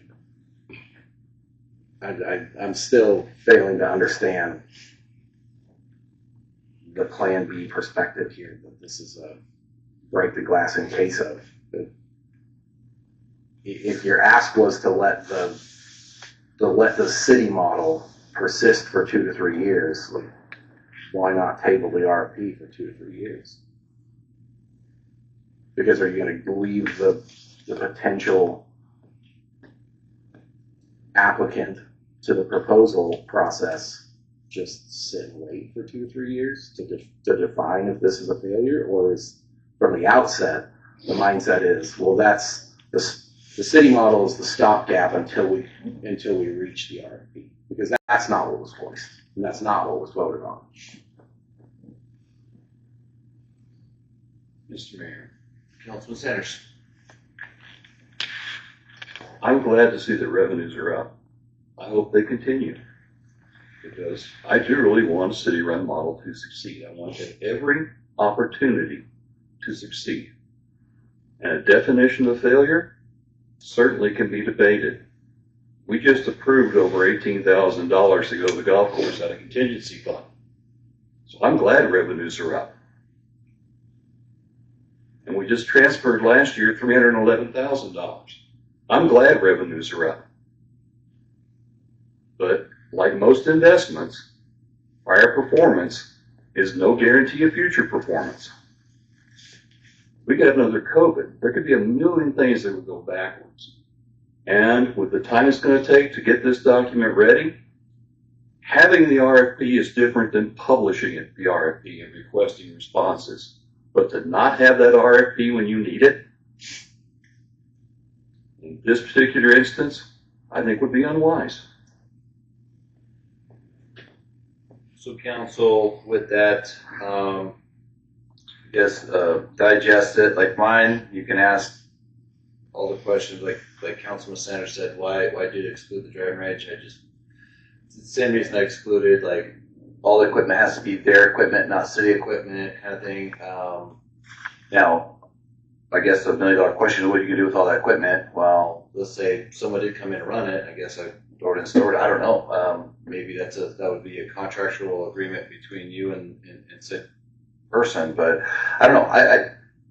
I just threw some noodles at the wall and saw what stuck, and like in my own brain, trying to figure out. So take mine, throw it out. Do whatever you guys so choose. I was just trying to figure out something, because Councilman McCarthy and I were trying to go back and forth on some of that stuff. So That's what I came up with. He came up with one, and ever talented, beautiful city clerk came up with some of the things that she'd like to see, some of the, like, so, like I said, throw it all together, and like I said, this isn't gonna be done tomorrow, it probably won't be done in 30 days, or It's gonna take a while. it's gonna take a while, and I know Councilman Sanders got, things that he'd like in, as he stated with the scoring system, so I'd be behooved to see what that is, but here moving forward, I'm gonna assume, without, I guess I shouldn't assume, but just keep moving forward with that. Mayor. Councilman Harjo? I think I have a very surface level question and just comparison in reading between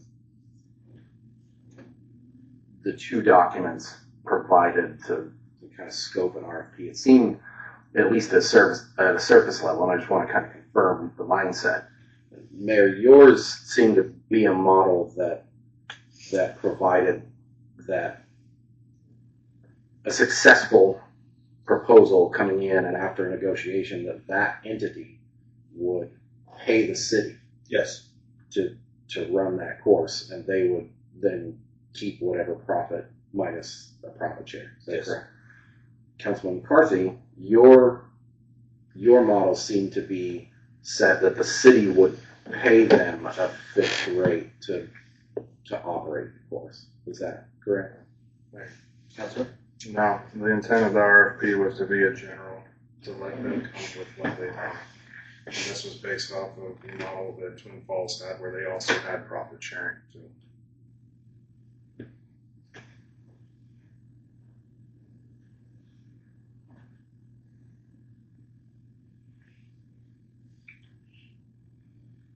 Mayor.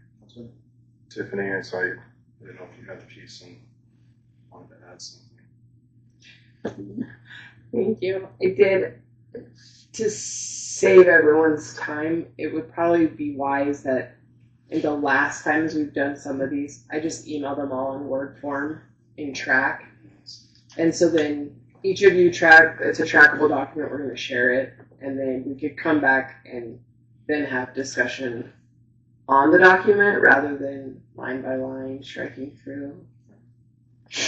If we can do that, expect a deadline to turn around, and then we can come back and talk at a workshop with you. I'm not getting involved in that.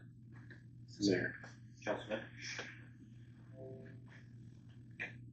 Yeah, I suppose we could discuss this in a workshop. I'm just trying to get through some of this language. In Councilman McCarthy's version of an RFP, it states here under Term B that the proposers must submit to the city a cost proposal that includes compensation structure for the successful proposers. It is expected that the compensation proposal shall include the provisions to incentivize a successful proposer to increase course revenues and reduce course operating costs, which is fantastic, right? During the initial phase, the city is willing to work with the successful proposer by defraying some of the initial operating costs. The language here, like I said, like the concept of like we're taking two different roads at the same time is one thing, but like here we have essentially two competing theories. One that the city will be paid essentially by the successful proposer for all intents and purposes to like lease the course plus its operation and maintenance, and that the city will receive funding for that. Under this one, it seems under the cost proposal that the city will be paying somebody to operate that and then potentially have a profit share. I think we're right. If we're going to have this discussion, like a workshop is necessary, and I would also then request that the Golf Advisory Committee have a joint session with that work session, because what's the point of us arguing all of this when we instated a Golf Advisory Committee?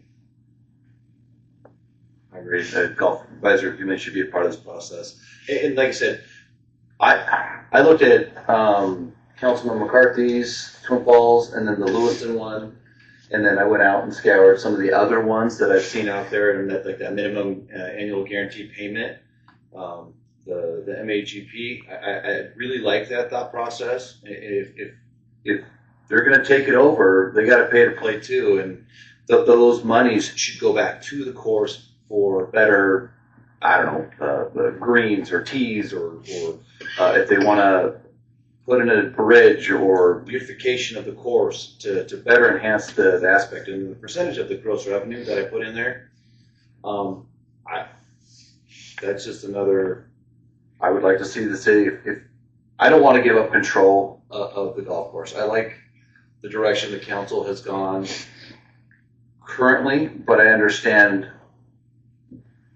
all sides of this facet, the facet of all the sides. So that's where I wanted that percentage of the gross revenue. I'd like to see that money go back to the course for enhancing the beautification of it, or a better rate of play, or firming up range, or whatever it takes to make that course even a better amenity. So that's the only reason why mine is wholeheartedly, well, not whole, like we had a lot of the same stuff in ours. I just added, if I'm going to give up control, I'd like to see the city get some of that revenue. Councilman.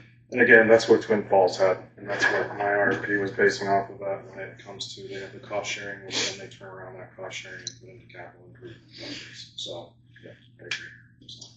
Okay, so with that, council, is this something you want to table for now, and then get your stuff to talented city clerk so she can put it in the Word format and go from there for a little bit?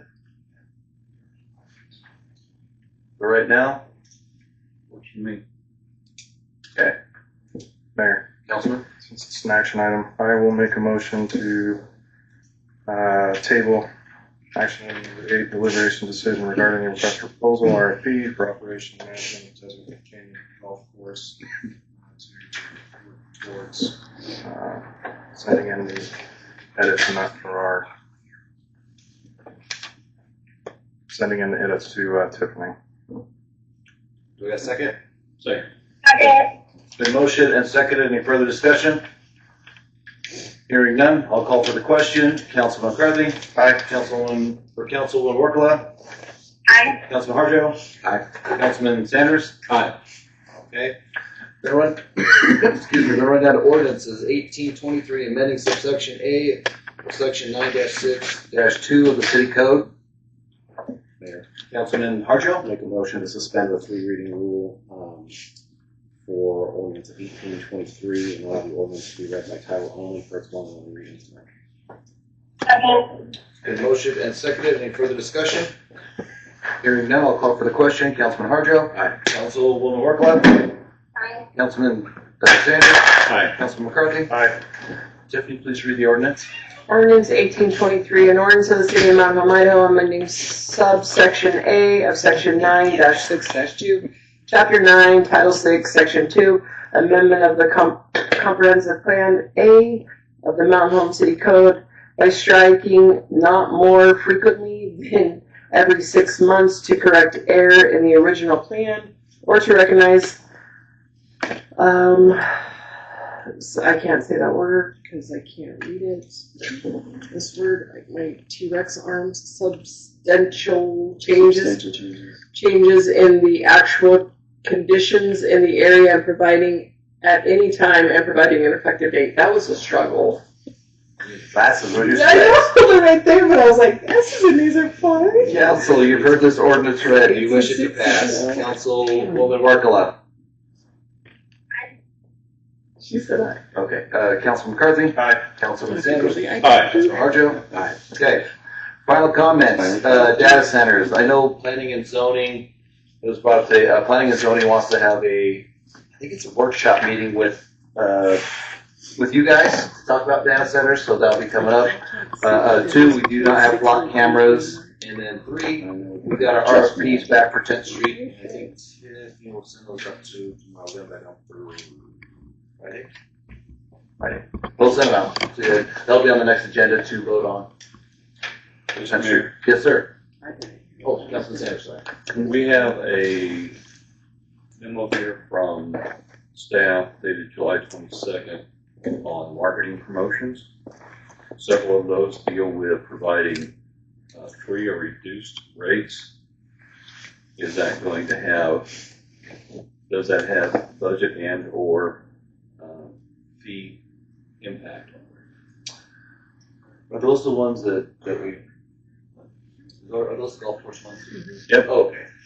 Those were, and correct me if I'm wrong, T, that these are times that no one's playing. I get that. My question is more, if I buy 3 and I get 1 free, that's like giving a donation or a free round. We have a budget line that allows for that. We have budget for this. We probably have a little bit of room to run out of the current operating, depending how many take the promo. Considering it's between the hot part of the day, I don't know how many people will take advantage of that. That's the intent is just to run this in the small window and in that what we're trying to call the super twilight to see if we should be gauging that and when we start the fee structure proposal here within the next couple months, and then to run and see what the incentive of these PRs are to then put through in next year's operating budget. So I'm not discounting the intent or purpose behind it.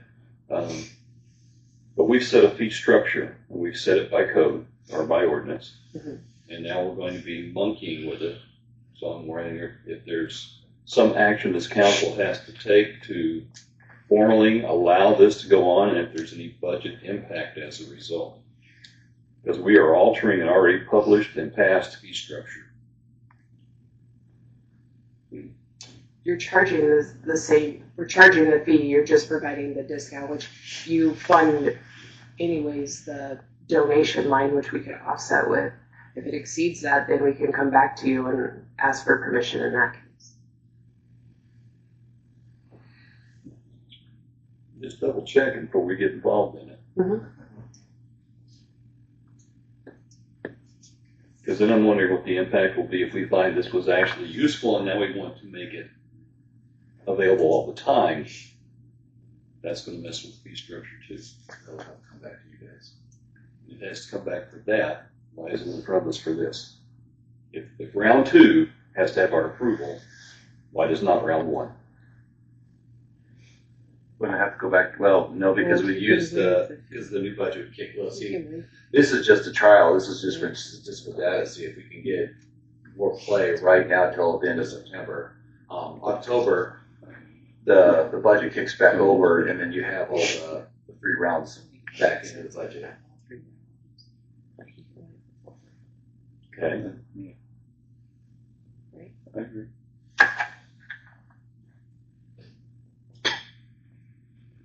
Our side note was the mayor has the authority to waive the fee. So in the sense of if I buy 3, I get 1 free. For an individual. For an individual, the mayor has the authority to grant that waiver.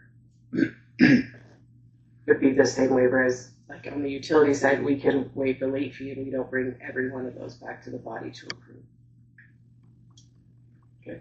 This was brought to me for a trial run. And it's not set in stone by any means. I want to see if we can get people playing 104-degree temperature. Yes. Yeah, with 261 count on the air quality. Yeah. Well, that was before any air quality. It really is piloting, and then before any marketing went out, we wanted to make sure you all were aware before your sticker shock of what we're doing. Thanks for getting me up to speed. Anything else, Council? Mayor. Councilman McCarthy? I'm glad that IT was able to come and talk to us. I really think it would be advantageous to actually bring the team from District 3 to have some further discussions on those intersections that we brought up, especially since hearing from Vincent, there's really no project design numbers or allocation of funds for how we're all looking at. So I would like to see we can get that organized to bring them. And I did appreciate Commissioner Corbus coming and trying to bring the county into that. I think that utilizes well in those discussions. So, which, again, those are some contacts that Aaron Vargas and all of them, which I'm sure Vincent knows. So we'll see that come back. Mayor. Okay, Councilman Harjo? Question for the council and staff. We've approved the dispatch agreement on the city side of the fence, but this still does have to get approved by the Board of County Commissioners. When that agenda item hits their agenda, I'd like to gauge the interest of the council if we would all like to attend in our official capacity, notice out a public meeting, so we can have a joint discussion, if that discussion is necessary, upon its deliberation in their meeting room.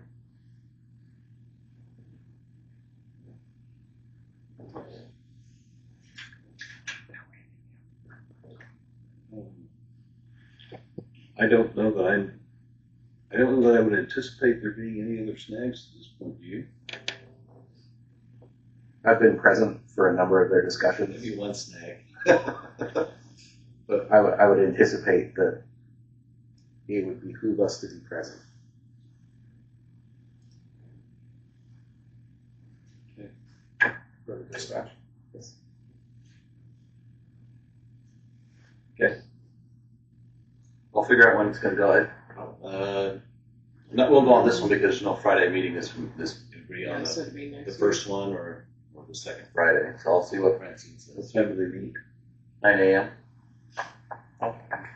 Okay. I'll make adjustments at work. That we can ask that they allocate the time slot. Their agenda runs pretty blocked in the sense of usually like on a 15 to 30 minute schedule. Once they identify it on their agenda, like we'll know. Maybe we can make a suggestion if an afternoon or morning or whatever works better. So I'm happy to help advocate for that. Is Friday afternoon better? Friday afternoon, late afternoon is better. Okay. Mornings are really problematic. Well, The closer we get the hunting season, even more so. I'll ask Francine if she can block us out in a later afternoon time slot. Easy ask. And does the county have the ability to Zoom? No? Oh, They Zoom? do have Zoom, so that could be a possibility. It doesn't hurt to ask. Okay, in that sense. Speaker, you in? If by whatever means, me getting, at my current position, me getting to a quiet place is possible. It saves me the 45 minutes of driving back and forth. My employers would be much happier if I were somewhere in the vicinity. And I can get away from the gunfire so we don't intimidate anybody listening on the other end. Okay.